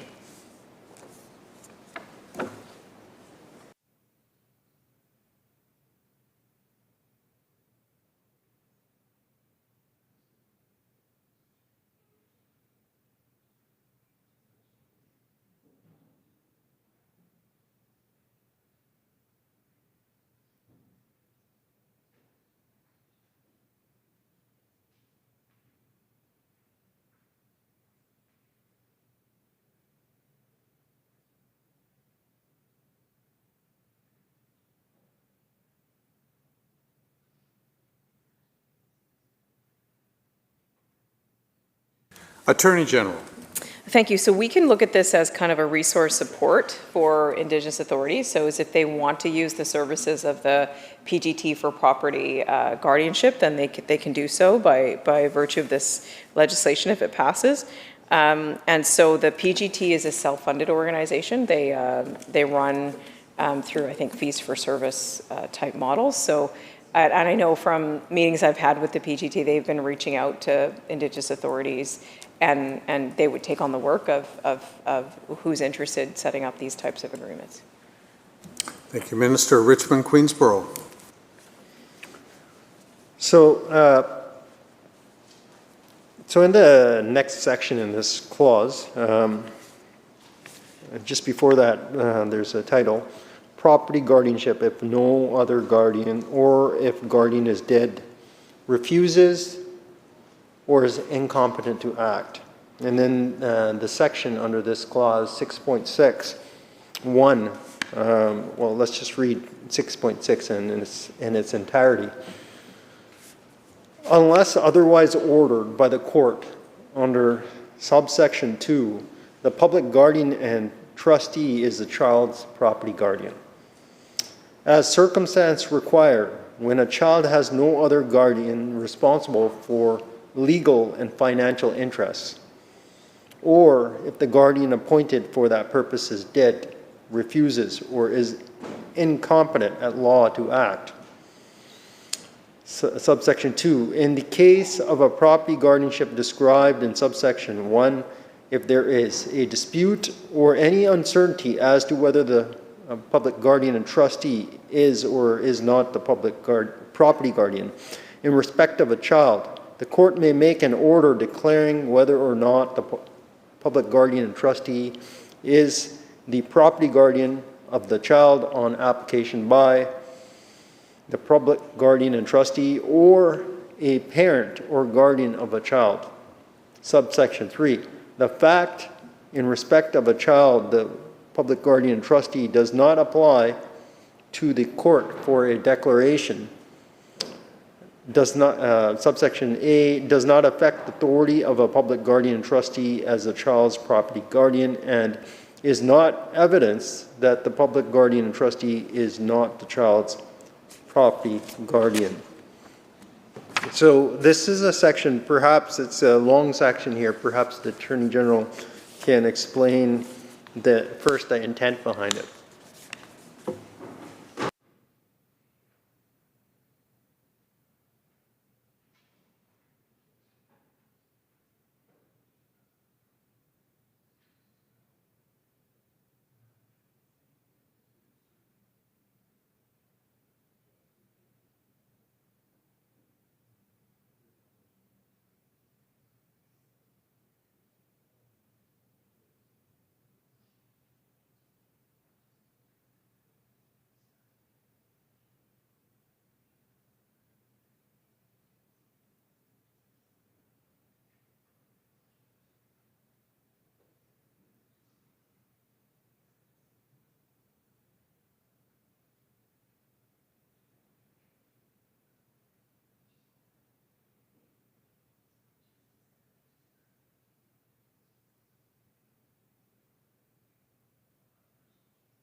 Attorney General. So this provision change is really for clarity. So under the Infant Act existing 51, there was already a provision that you could consider as like a default role position. So in the case where there's nobody protecting the property interests of a child, that the PGT has a clear authority to step in for that property guardianship, just for as that safety net for every child out there. And I think it was just hanging out there in the Infants Act. So just for ease of putting everything together in one spot, it was brought to through this bill to be put under the PGT Act. And there was one small change done to it, which is the removing of the Director of Child, Family, Community Services Act as a personal guardian option for a child, because there's other parts in, we talked about in one of the other sections in 6 that list where MCFD does have a role in that, and it was just to bring clarity and just make sure that the PGT is the default. Recognizing Richmond, Queensborough. So if there's some uncertainty whether the PGT has the authority to be the property guardian, and there's some issues related to procedure of whether that happened, is the court the mechanism to actually clarify that, or is there another mechanism pursuant to this section?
Attorney General.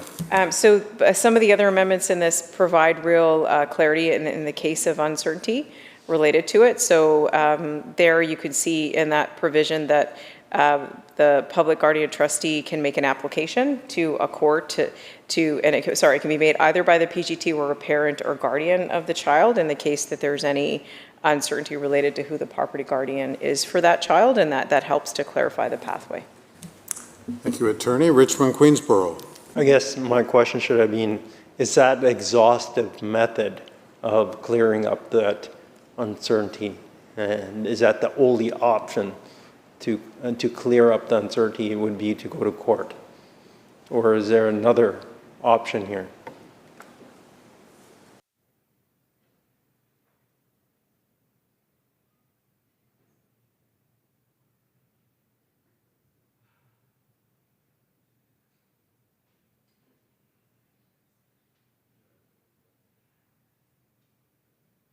Attorney General. I mean, the first line would always be just to sort it out amongst parties to say if they could come up to some, without the guidance of the court, to clear up that certainty amongst themselves. And if that doesn't work, there is an ability to go to court to get that certainty.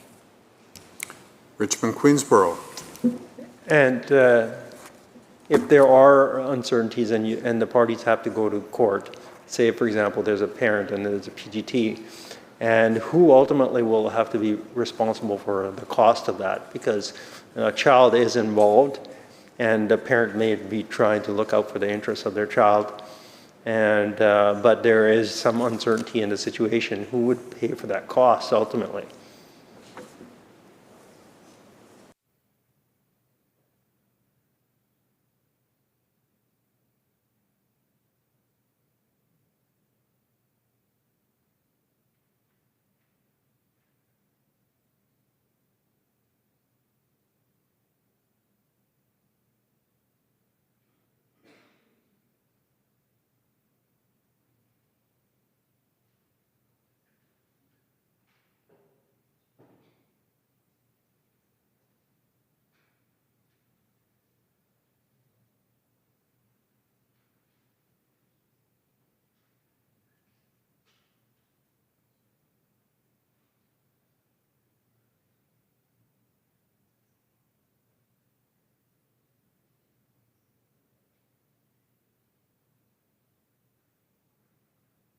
Attorney General.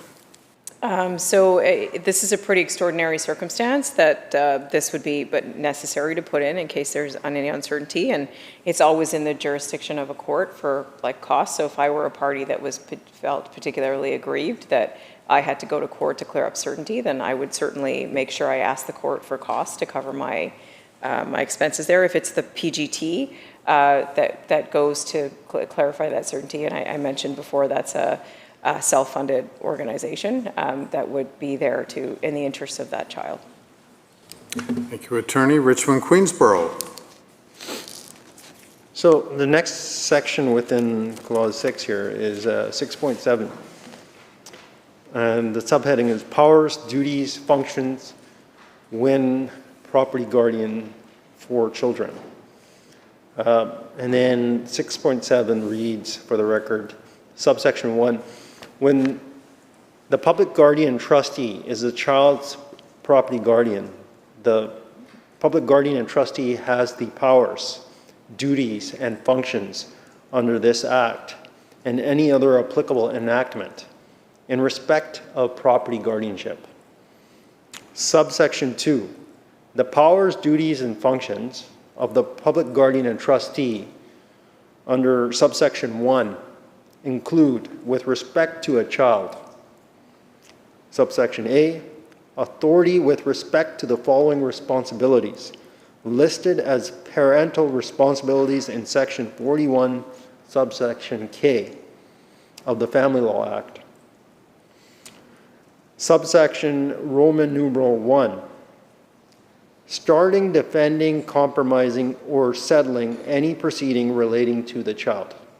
And Roman numeral 2, identifying, advancing, and protecting the child's legal and financial interests. And subsection B, to the extent necessary to facilitate the exercise of the responsibilities described in paragraph A, Roman numeral 1 and 2 of this subsection, the following responsibilities listed as parental responsibilities in section 41, subsections H, I, and J of the Family Law Act.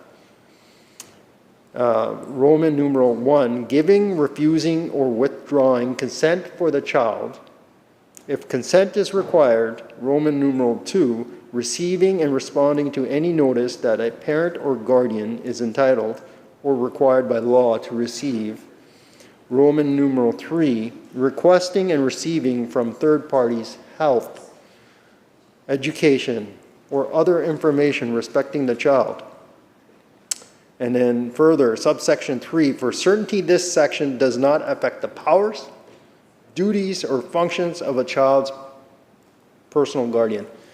So this is a very, very long section, and understanding mechanics of this, because there is a lot of technical nature to how all this works out. Perhaps Attorney General can take us through this section and just kind of from start to finish how it's going to work and how it's going to affect property guardianship.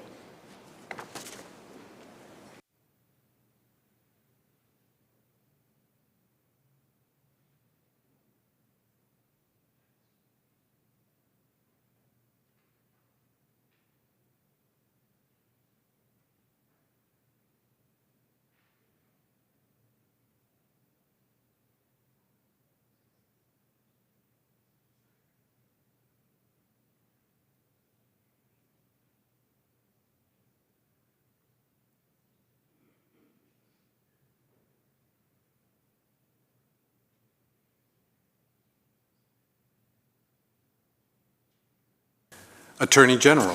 Thank you. So for the reason for this change is because the way the statutory scheme existed for the PGT, and I think you can see it in the beginning of the changes to Clause 6, it pulls in from many different statutes their authority. So this was to give a very clear section of powers, duties, and functions of the PGT when they take on their role as property guardians for children.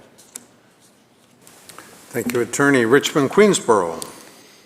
So there are references to the Family Law Act. The first reference is under section 6.7, subsection 2, subsection A, authority with respect to the following responsibilities listed as parental responsibilities in section 41K of the Family Law Act. So how does 41K of the Family Law Act interact with this section here?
Attorney General. Thank you, Chair. So this is based on case law that reference the Family Law Act. It makes sense. This section that's referred to, the 41K of the Family Law Act, it lists parental responsibilities. It has a big list of like making day-to-day decisions, all these kinds of things of what you deem to be a parental responsibility, including stuff related to property of that child. So the case law that actually directly cross-referenced the certain sections of the Family Law Act to say that, you know, if the PGT was acting as the property guardianship of a child, these are the kind of things they would be able to do. So it makes sense that there's like a parallel between a parenting that section of the family law and the PGT. So what this does with to create the kind of legislative clarity that we're looking for here is it just kind of lists that all together in one spot. Thank you, Attorney. Richmond Queensborough. So in this section 6.7, it seems to be referring to court process, starting, defending, compromising, or settling any proceeding relating to the child. And at times when you're involved with the court procedure and when a child doesn't have a representative, there's at times a court-appointed guardian. And the court-appointed guardian has certain responsibilities. So my next question is the responsibilities that the PGT will have in regards to the child in terms of these court proceedings, will they be the same responsibilities that a court-appointed guardian has?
Attorney General. Thank you, Chair.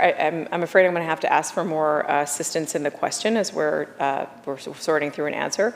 Maybe if the member could help clarify, is he talking about a court? What do you mean by court-appointed guardian? And then we could help answer. Richmond Queensborough. What I mean is that when there's not a representation for a somebody that requires representation, there may be some elements of having a court-appointed representative. And sometimes you see personal representatives on court actions. People are able to do it themselves, and they're like, this child. It's very common in when you got infant claims, the infants are trying to sue somebody, and they can't do it by themselves. So they have like, through a personal representative, that's how they make that claim. But sometimes there is no personal representative. So at times court may have to appoint one. And so then there'd be a court-appointed representative for, say, a child. So there are certain things that that court-appointed representative can do. And now what we have here, we're talking about court process with starting. And one of the things is to actually start a court action, you have to have that representative for the child, right? So there's certain responsibilities that go with that, whoever's acting as a representative. And sometimes you don't have, somebody can't find a representative. It might be that the court has to appoint one. So the question goes to, if there is a court-appointed representative or a guardian to handle that court matter, or these duties or these responsibilities for the PGT to handle the court proceeding of starting, defending, and compromising or settling any proceeding, are they similar to those duties? Would they, or would it be that the court would actually maybe, if the PGT is not fully equipped, there might be that a different representative still has to be appointed. So I just want to understand when there's a court action that often has to be made, sometimes lawyers do get involved and they find a personal representative to file that court action. But would the PGT be stepping in?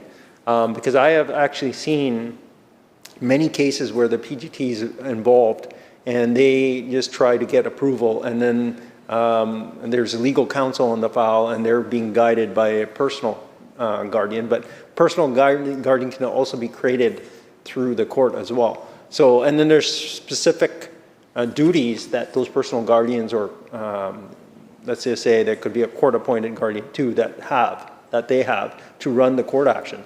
So would this PGT property guardian have that same responsibility? Or would it be that some of the responsibility will still have to be delegated? For example, they'll still have to appoint somebody on the record to act as a personal guardian that will take that role for the court and be responsible to the court. So hopefully that clarifies the question.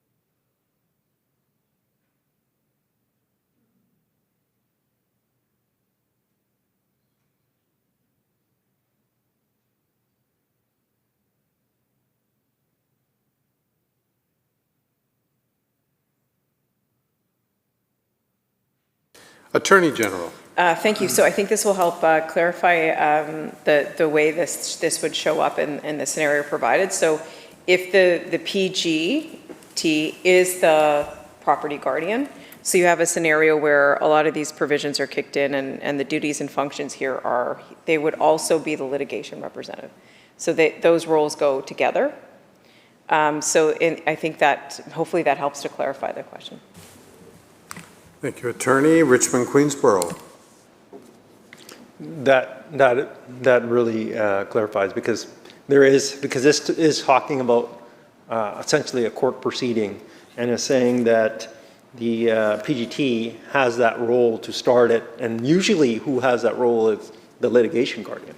And this clarifies the point that the PGT will be acting as a litigation guardian. But there's many circumstances where PGT is more on the sidelines than somebody else is the litigation guardian. It may not even be the parent. It doesn't have, according to the court rules, it doesn't even have to be the parent.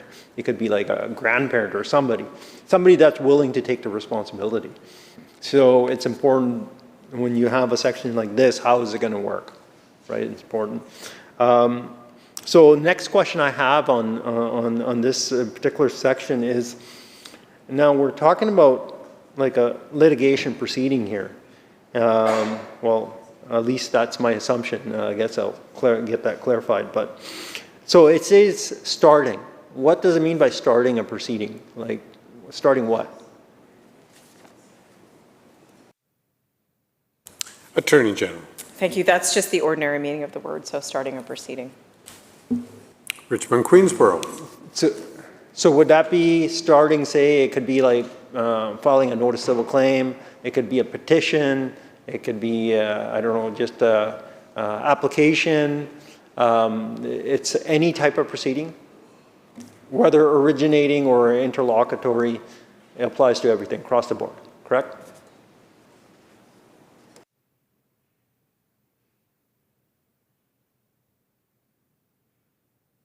Attorney General. Yes, it does. Richmond Queensborough. And the next word is defending. So defending, we used to have statements of defenses. We no longer have those. The court rules changed back in 2010 to change the forms. So now what we have is responses. So when we say defending, does that include responses, response to civil claim, and then I guess response to application? And is that defending, and would that be read the same way? Attorney General. Yes. Richmond, Queensborough. And then we have here compromising. So compromising, would that be a negotiated settlement?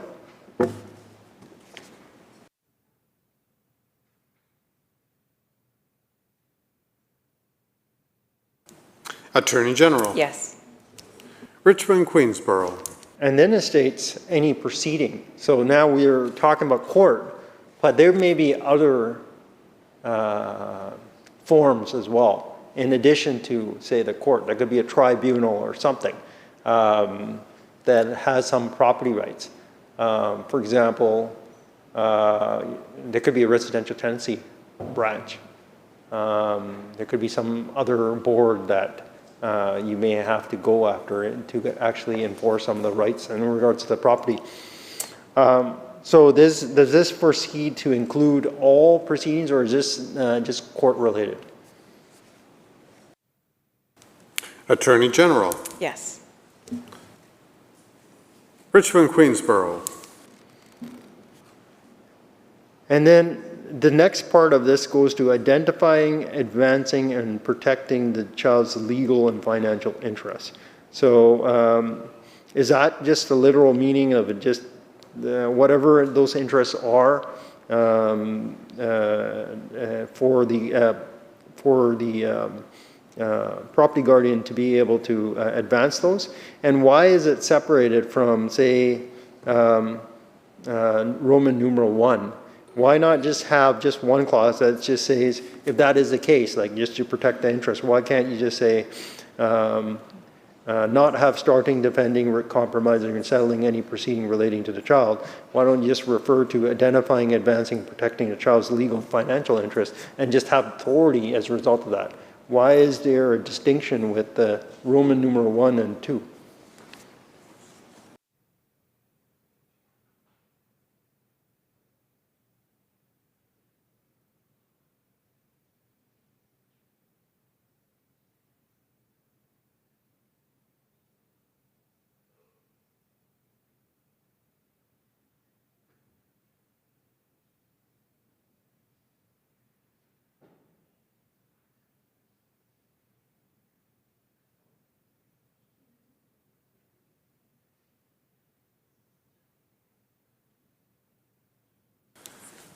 Attorney General.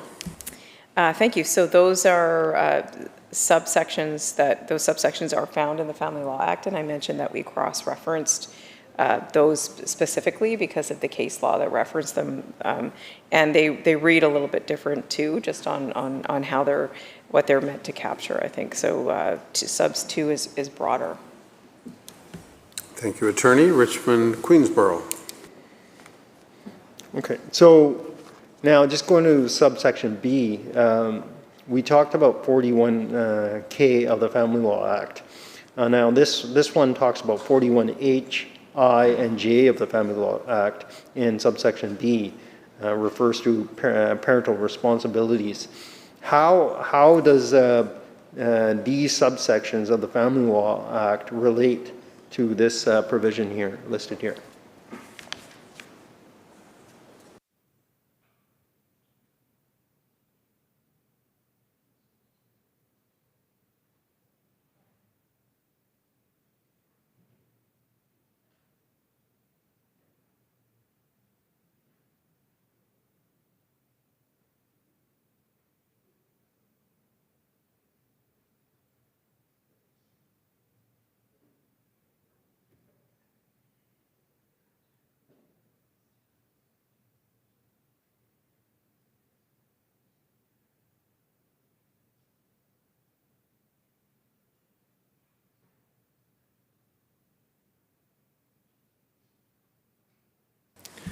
Attorney General. Thank you again. So the reference to the Family Law Act is also based on the case law and the guidance that the court has provided about the PGT. You can read this subsection in context of A, in the sense where it starts off with "to the extent necessary to facilitate." The reason that is because the ones in subsection B could be seen to be potentially also a role for personal property, and not just for personal guardianship, not just property guardianship. So it's clear now, the way it's worded here, that it's only to the extent necessary to facilitate the powers, duties, and functions that are listed above. Thank you, Attorney. Shall Clause 6 pass? Aye. So ordered. Clause 7, Richmond, Queensborough. So we're into Clause 7. It starts by stating Section 7 is amended by subsection A, by repealing subsection 1 and substituting the following. The public guardian and trustee, when exercising the powers and performing the duties and functions as a child's property guardian, is a trustee of all property that comes into control of or is held by the public guardian and trustee on behalf of the child. And subsection B, in subsections 2 and 3, by striking out young person whenever it appears and substituting child, and by striking out young persons wherever it appears and substituting child's. So that's how Section 7 reads. Perhaps Attorney General can take us through this section and explain the mechanics of the section and the intent behind it.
Attorney General. Thank you. So this was a necessary amendment because the existing version of this says, if appointed under a court order or an enactment as a young person's property guardian. But we're adding this ability to have agreements with Indigenous authorities, as mentioned previously. So it was a necessary amendment to make it clear that the PGT has powers performing duties of function of as property guardianship of all properties that come in its control, including by agreement with Indigenous authorities. Thank you, Attorney. Richmond, Queensborough. So in subsection B here, it refers to young person and the child. Where does young person come from?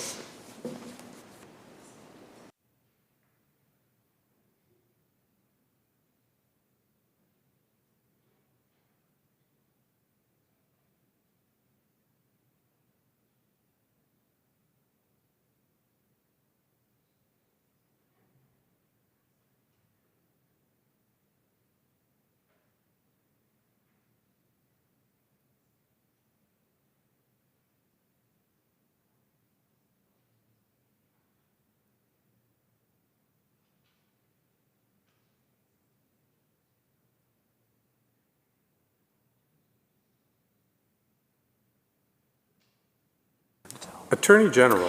So this is a pretty minor change just for consistency. I'm told in all the other acts that the reference is child, and it's also defined child, but the definition, actual content doesn't change. It's just for consistency's sake, we want to make sure that we're kind of abiding by the names used everywhere. So child is replacing young person. Thank you, Attorney. Richmond, Queensborough. So it's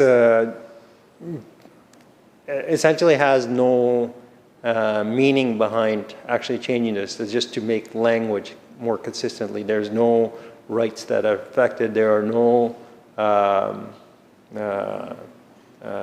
responsibilities that change.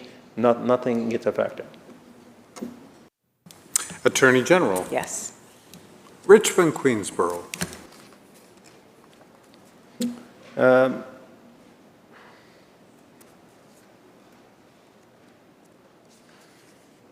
think that's it for that one.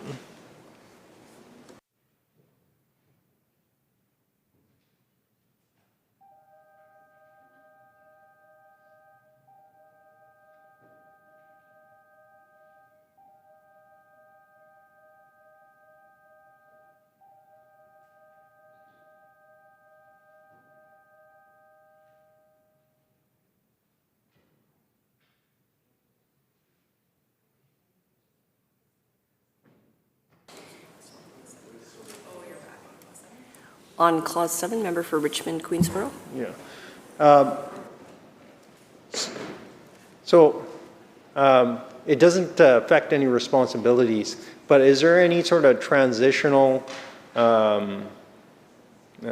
procedures in place? So like say if there are a lot of places that are using young person and they just got to switch the language and agreements and all that kind of stuff, is there a certain procedure to make sure that people have time to make these changes?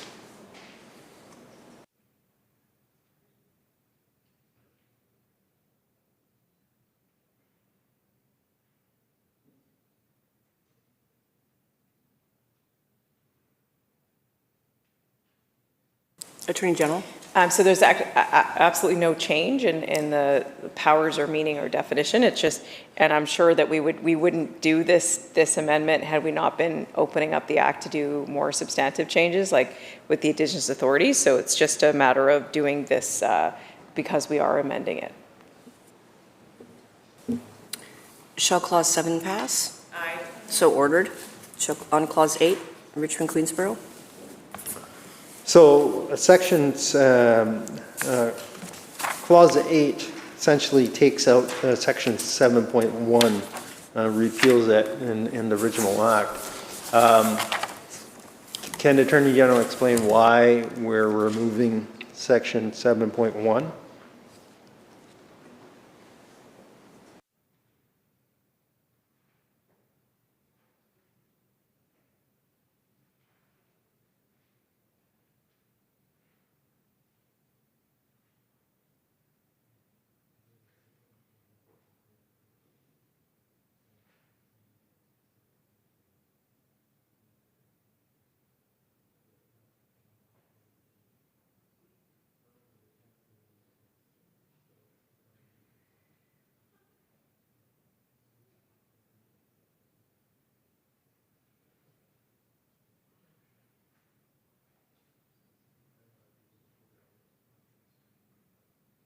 Attorney General. So the section is now the new proposed section 8.2 of the Act, which will come up under Clause 10. Richmond, Queensborough. So if it's the new clause 8, it seems like it's procedural in nature. Just want to confirm it doesn't affect any sort of substantive rights as a result of making this change. Attorney General. That's correct. Richmond, Queensborough. Next clause. Shall Clause 8 pass? Aye. So ordered. Shall on Clause 9, Richmond, Queensborough. So we are on now clause 9, which reads, Section 8 is amended by striking out young persons and substituting childs. And so we already kind of dealt with this in another section. Why place this again if we already changed the word? Why was the need of clause 9? Attorney General. It's the same change for the same reason, just for consistency. Shall Clause 9, Richmond, Queensborough.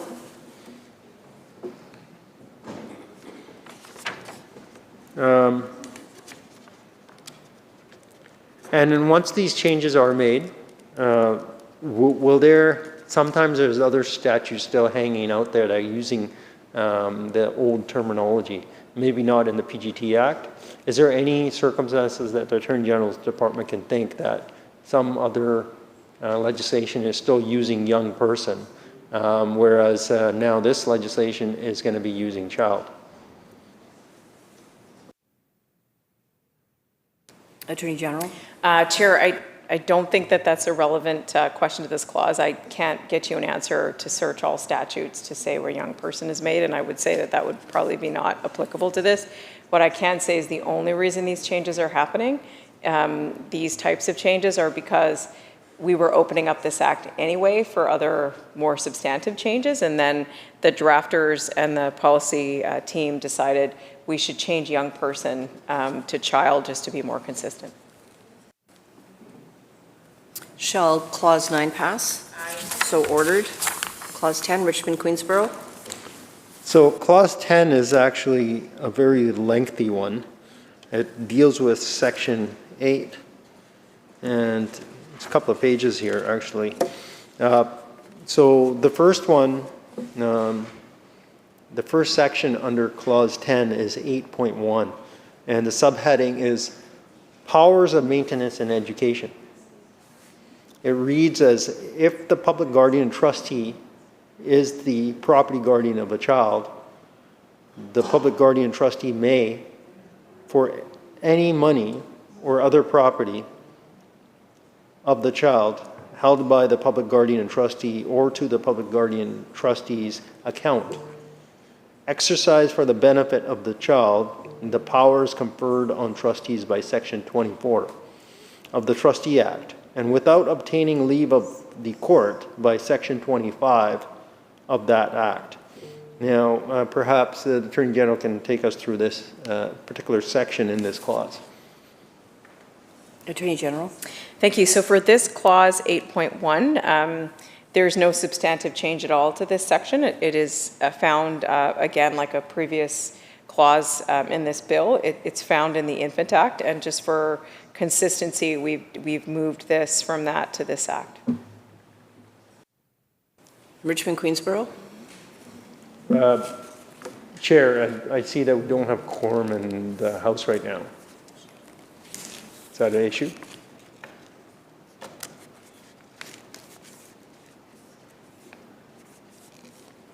We have quorum, member. We do? Okay. Okay, so under 8.1,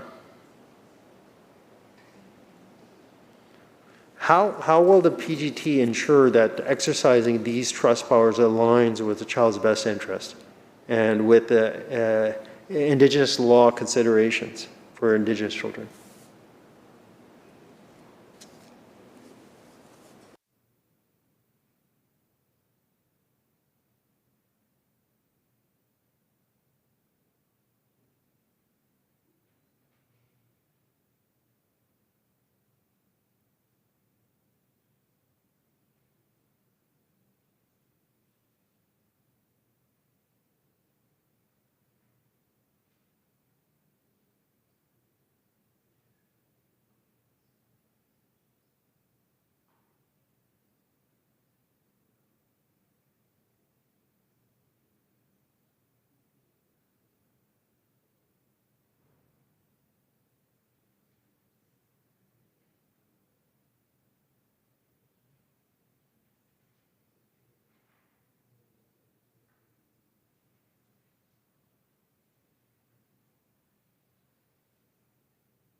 Attorney General? Thank you, Chair. So we talked about this already under this clause 6, best interests of the child. So the Act as a whole and certain sections of it set out the duties and responsibilities to act in the best interests of a child on the PGT. Richmond, Queensborough? So in the next section here within this clause is 8.2. And the title for this is Use of Trust Money. If the public guardian and trustee is acting as a trustee under Section 6, subsection B, subsection V, for a person who has not yet reached 27 years of age and in respect of whom the public guardian and trustee was property guardian when the person reached 19 years of age. The public guardian trustee may, during the term of the trusteeship, authorize payment of all or part of the trustee money or trust money for the maintenance, education, and benefit of that person. So first, some specific questions on this one. When I first read this, 27 years, and I was just a little bit puzzled. Like I've never seen another statute that refers to 27 years. You do see a lot of statutes referring to 19 and 18, but not a whole lot of statutes referring to age 27. So was there a certain reason why age 27 was chosen as the upper limit here?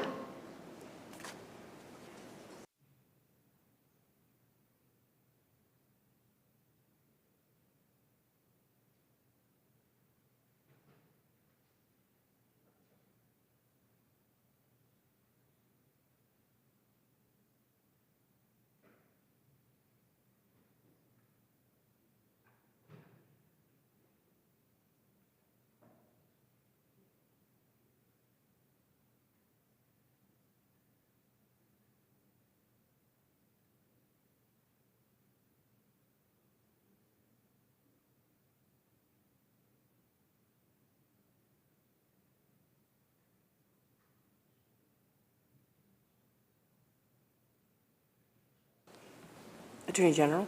Okay, so in the context of this bill, this is not a major change. So the difference between what is currently there and what's here is similar to a previous amendment, is to make sure that the PG can act in this way for all circumstances, including the new agreement ability with Indigenous authorities. So that is the reason for this clause being amended. So the 27 years existed prior to any work that we've done, and the reason is because children after they reach 19 can ask for the PGT to stay helping them as a property guardian till the age of 27, which in this circumstance is for trusteeship or authorized payments of trust money, maintenance, education, or benefit of that person. So that's the reason for that age thing, but it pre-existed these amendments. Richmond Queensborough? So I get that this pre-existed. So I just would like to know, it seems like it's wholly discretionary on the part of the child. And if the child doesn't want it, this is not going to go up to age 27. It's the property, the child's going to be off the hook. They're going to get access to their property at the age of 19.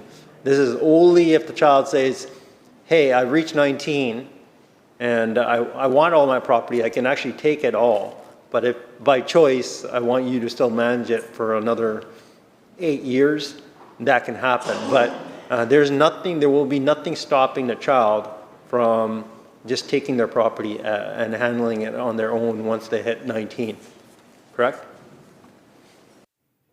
Attorney General? That's correct. Richmond Queensborough? So now going into section 8.3 of this clause, 8.3 actually deals with disclosure and collection of information. 8.3 subsection 1 states any person or public body may disclose information in the custody or control of the person or public body to the public guardian and trustee. That is necessary to enable public guardian and trustee. Enable the public guardian and trustee. Subsection A, to exercise the powers and perform the duties and functions as a child's property guardian. Or subsection B, to assess whether the circumstances of property guardianship referred to in section 6.6 are present.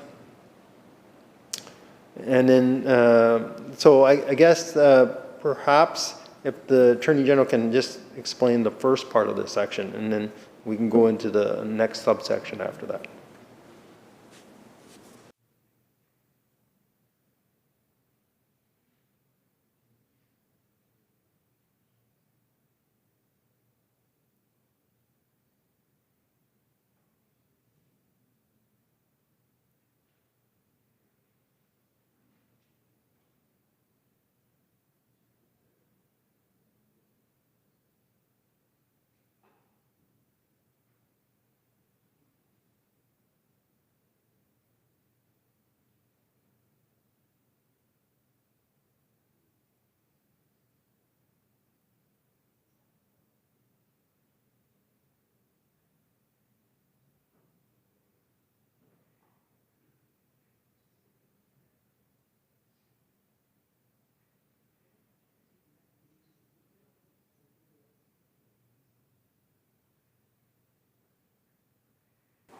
Attorney General? This is an amendment that's meant to be helpful to the PGT and their operations. Currently, it's, I'm told it's like a piecemeal situation of where they have an authority to access information as in their role of property guardianship for the child. So this just provides a clear authority to disclose and collect information in their role in the Act. And I think it'll be beneficial to the operation of the PGT. Richmond, Queensborough? And then this next subsection, subsection 2 reads, the public guardian trustee may collect information from any person or public body that the public guardian trustee considers necessary. Subsection A, to facilitate the exercise of the powers and performance of duties and functions as a child's property guardian in all circumstances in which property guardianship arises, or subsection B, to assess whether the circumstances for property guardianship referred to in section 6.6 are present. And perhaps just elaborate on subsection 2 as well, please.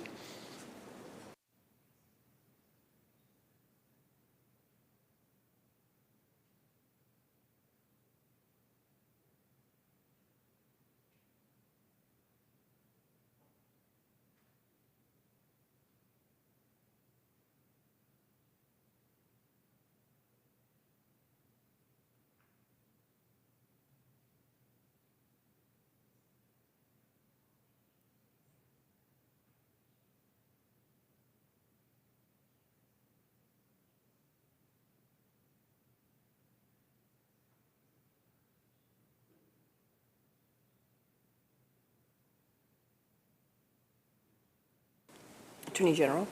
Okay, so subsection A and B cover two scenarios. So the first one is pretty clear. It's that they are in the role of property guardianship, and in that way have this authority then that's clear to disclose, collect information. Third parties can provide them with information. Subsection B is in the scenario that was the kind of safety net provision that we talked about earlier, where as a default, there may be circumstances where a child is not getting the type of property guardianship that they should be getting, and the PGT wants to assess whether that's occurring. Then that gives them that kind of pre-property guardianship authority to take a look on behalf of the interests of that child. Richmond, Queensborough? For me, some of the key words in this section 8.3 of clause 10 have to do with disclosing information and collecting information. And when in this day and era, collection and disclosure of information is actually has become a big deal. We hear a lot about privacy. We hear a lot about protecting and data. We hear a lot about the integrity of the information and making sure that it's all protected. What sort of mechanisms would be here? I know the responsibilities would come out to actually collect that information and disclose that information, but what safeguards would there be to make sure the information will actually be protected and it'll be secure?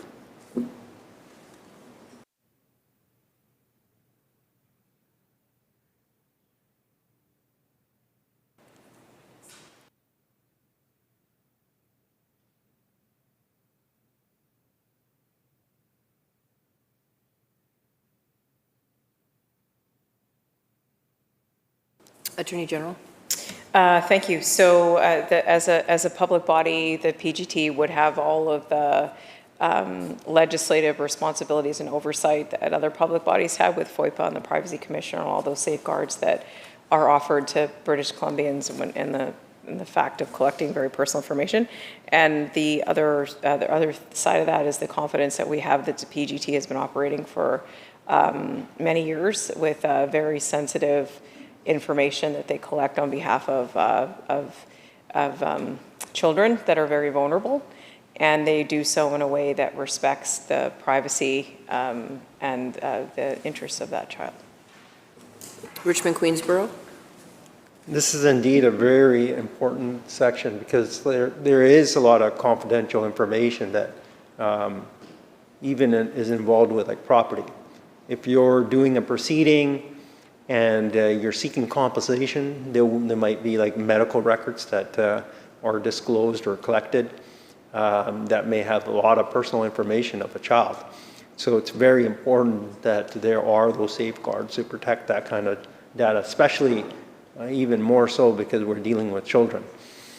The next question I have is what type of informed consent would the PGT get to, would they get any informed consent that if they're going to collect this information or release it, or is it just assumed that they just have the authority and there's, they're just going to operate, they have assumed consent, or would they actually go get some consent whenever they're going to collect and disclose information?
Attorney General?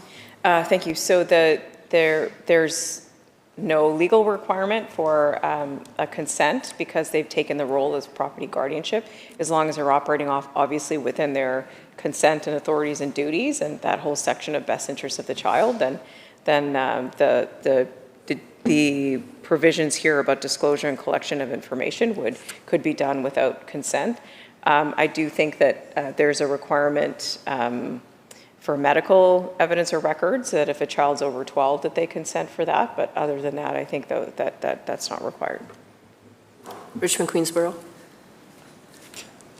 And section 8.4 within clause 10 reads, there's a Member, subheading. just considering that everybody has a copy of the bill and also the public, and it's quite a long section, no need to read the whole thing if you just have a specific question. I'm going to seek some clarification. Do I have 15 minutes to ask a question? Mm-hmm. Yes. So when I do read it, there's sometimes some interpretation things I'm asking. So in order for me to be able to ask that question, I got to be able to talk about it. So part of reading, when I'm either reading it or I'm talking about it, I'm kind of viewing it as the same thing, right? So I could be paraphrasing it or I could be like talking about it, but it's important that I be able to read it because it helps me ask that question. Certainly, I'm just referencing that for everybody's got a copy of it, but continue. Okay, thank you. So, so the next clause, it has to deal with evidence of authority. And the clause reads as follows. If the authority of the public guardian and trustee as a child's property guardian arises from a source other than appointment by court order, a letter signed by an authorized signatory of the public guardian and trustee indicating that the public guardian and trustee is a child's property guardian is conclusive proof of the public guardian and trustee's authority in respect of the child's property guardianship. Now, this particular clause deals with a particular letter, and it deals with authorized signatory in terms of authorizing a letter, and then provides an avenue of conclusive proof that the public guardian has trustee over a child's property. And so I have some questions in regards to the particular letter. So a couple of questions as follows.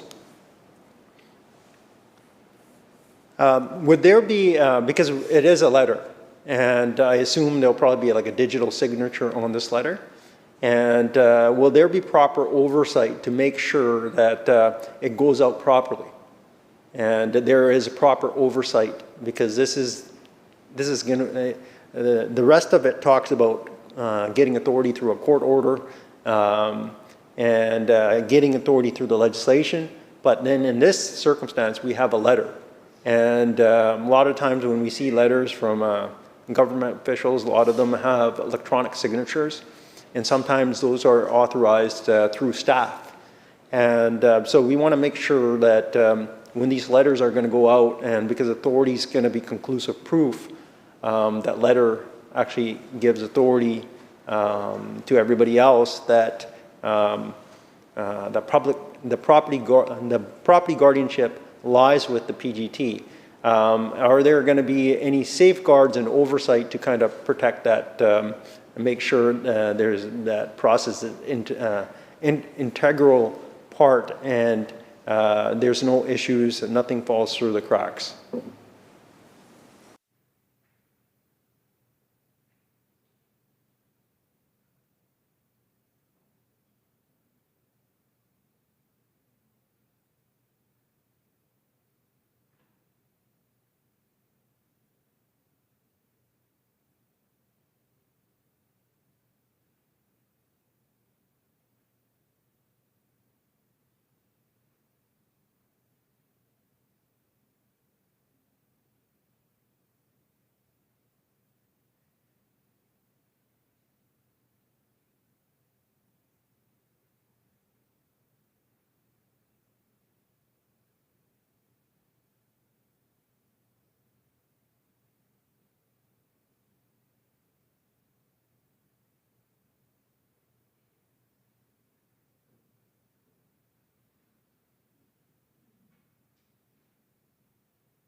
Attorney General?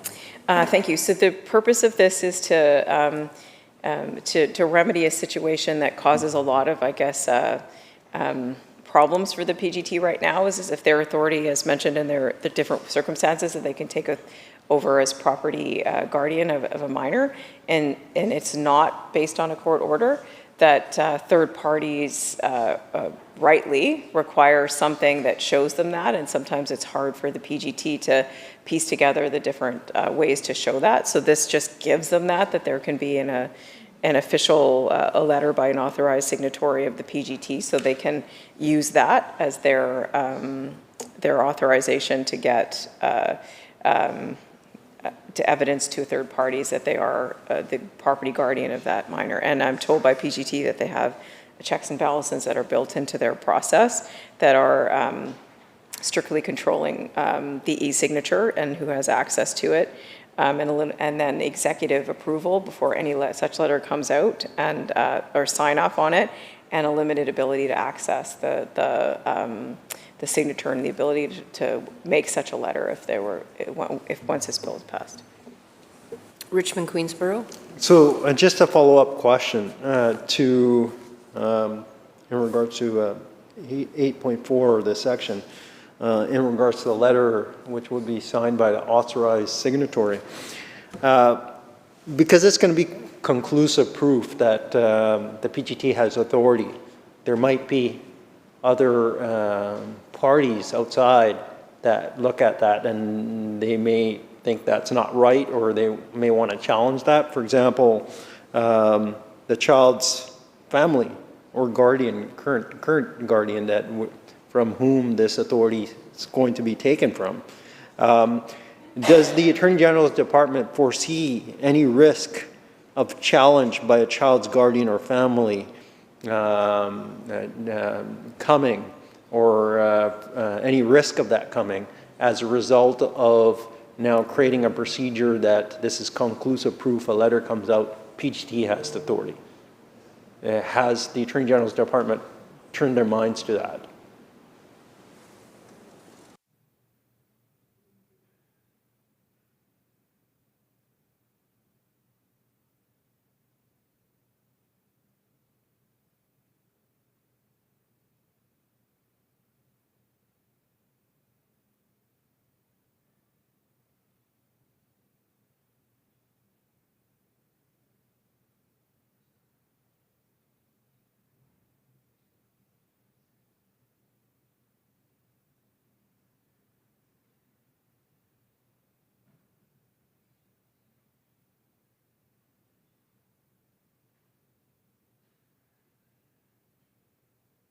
Attorney General? Thank you, Chair. So the answer to this question is actually in many pieces, or different pieces of legislation in different parts of it, because I think the root of it is how do you challenge the authority of the PGT, and that is set out in other pieces of legislation, also dependent on where the PGT gets the authority from. So just refer to the member to all those. I think you can go back to Clause 6 and see the different areas where that shows up. This section is simply isolated to the incidents where the PGT already has authority somehow, and they want to be able to provide something to a third party that they can rely on to say the PGT has that authority. And in those circumstances, there was we needed something kind of more official that helped that third-party reliance for the PGTs already, that when they already had their authority, but there was something to signify that. Richmond Queensborough? And say if there's a letter, and this is letters of conclusive proof that a PGT has the authority over the property, or as the child's property guardian. Say if this letter's out there, but there's an error in that letter. What recourse is there if there's an error to kind of rectify that situation?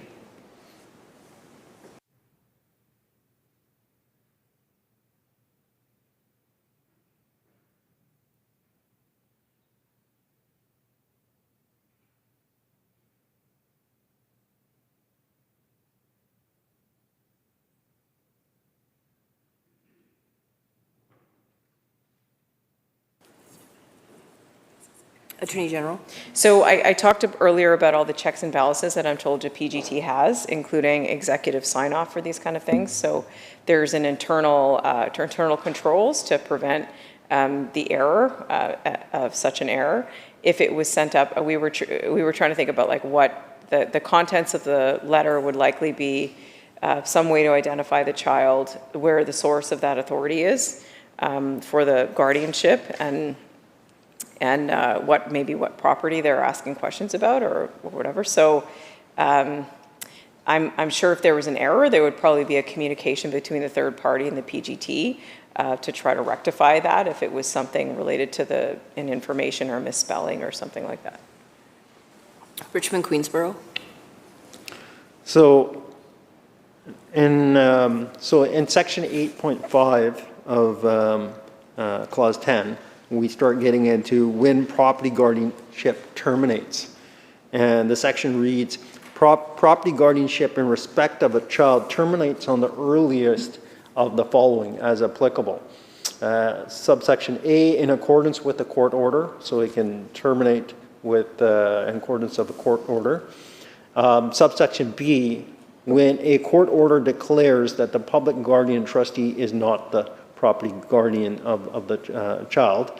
And then, so in accordance with the court order, we get a declaration. And C, when an enactment provides for termination of property guardianship. So I take it this enactment also provides for termination. And subsection D, in accordance with any terms or conditions that provide for termination of property guardianship in agreement, and that we've spoken about agreements in the past, specifically in regards to Indigenous authority. And then subsection Roman numeral 1, to continue property guardianship under section 51.1, subsection 2 of the Child, Family and Community Service Act, or Roman numeral 2 described in section 6.51 or 2 of this act. And then finally, subsection E, the date the child reaches 19 years of age. So in all of these circumstances, we have either you could have a court order that terminates. You could have a enactment, so legislation.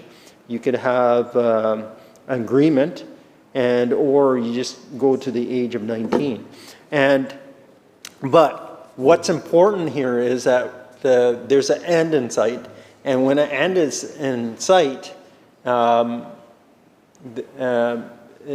going to be certain property that's in control of the PGT, and the property, who knows how complicated it is currently to kind of hold on the part of the PGT. But as soon as somebody, say, reaches 19 years of age, or agreement happens, or something happens, that's going to be it could be a pretty significant handover, or pretty significant transition of control over the property. And specifically, if say some child reaches 19, they might have problems. So we've dealt with one situation where it may be a discretionary, where somebody wants to kind of opt into saying, well, for additional 8 years until I turn 27, I want to kind of have some extra guidance. Other than that, is there anything else that will make sure there will be a proper transition of that property and they'll be well protected? Because otherwise somebody's going to be left, there's that common word, cold turkey. People use that word sometimes to refer to you have all this hand holding, and all of a sudden there's a certain event, and you're on your own after that. So what we would want to make sure of is that a property would not actually get affected as a result of there being a stop, either pursuant to a court order or an enactment or an agreement, or say the date of maturity, 19.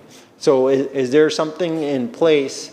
I know there's that one thing that's a discretionary thing, you can stay within the system until you're 27, but is there anything else that would, some more proactive steps where, I don't know, is the PGT going to send out notices or something, whereas some educational training to kind of make sure the child actually is capable of handling that property?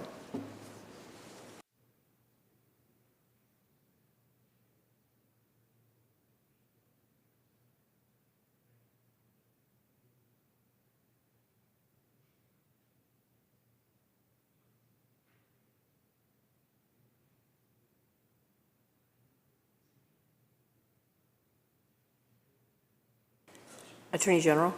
Thank you. So this clause is in particularly just there to provide clarity. It doesn't add anything necessarily. It just says, it sets out all the circumstances where the PGT authority as property guardian for a child ends. That's the reason for this. And I'm told from the PGT that when that happens, and I think we'll talk about some transitional provisions coming up, they have a trauma-informed process which includes financial management help or assistance to that person at that time. And there's also the thing that we talked about the ability to have them act as in a trust-like relationship after 19 up to 27 if the child wants it. Richmond Queensborough? Thank you for that explanation. That kind of really added some context to help understanding what would be done. So, and the next topic that comes up here under Clause 10 is payment or transfer of property after termination before a child reaches age of majority. And so this is like 8.6, and what's discussed here is on termination of the child's property guardianship before the child reaches 19 years of age, the public guardian and trustee, after deducting any fees, commissions, or other amounts payable, must pay the public guardian and trustee's accounts under Supreme Court civil rules. When I read this, before reaches the age of 19, I think I need a further clarification to kind of make sure I'm understanding it properly. Perhaps the Attorney General can enlighten us on that.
Attorney General? So this is a very rare occasion, I'm told, from the PGT where the property guardianship ends before the child reaches 19. And in this case, there's a court oversight role associated with that, as is written here, that the types of accounts that are under the civil court rules, and that's part of the transitional requirements that when it's terminated before 19. Richmond Queensborough? So is this like a mechanism that the accounts have to be reviewed by the Supreme Court? Is this what it is? Like the PGT is going to deduct their fees and all that, and they have to get those fees always approved by the court? Is this does that mean that?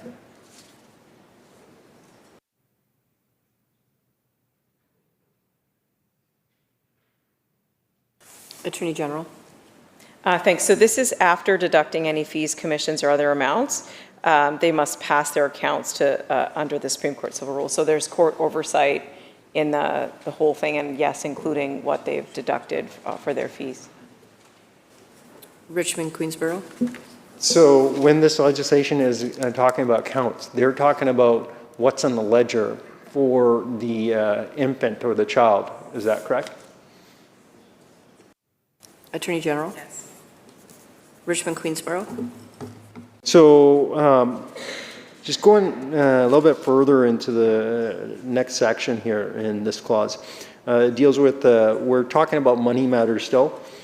Payment or transfer of property after termination when the child reaches the age of majority. Of particular interest to me when I read this, it has to do with the age of 27. But before we get there, there's two defined terms. Section 8.7, subsection 1. In this section, individual means an individual who is under property guardianship when the individual reaches 19 years of age. Why did we have to kind of define the term individual here?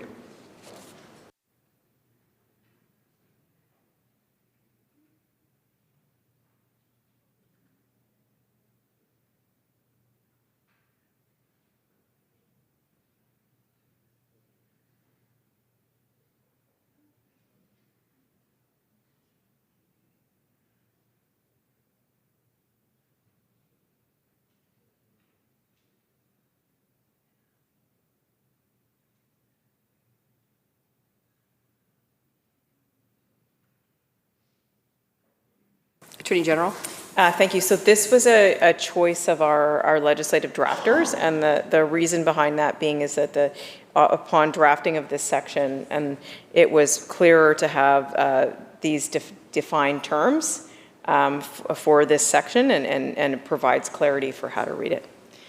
And with that, I move that the committee rise, report progress, and ask leave to sit again. Members, you heard the motion. Those in favor say aye. Motion approved. Motion passed. Committee sits adjourned.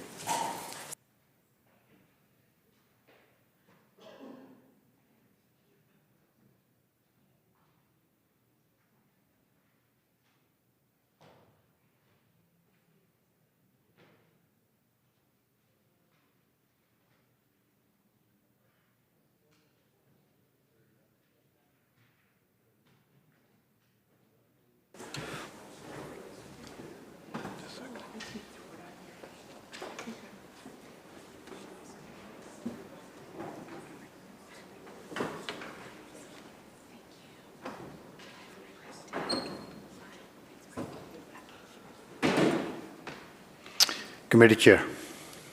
The Committee on Bill 21 reports progress and asks leave to sit again. When shall the committee sit again, Government House Leader?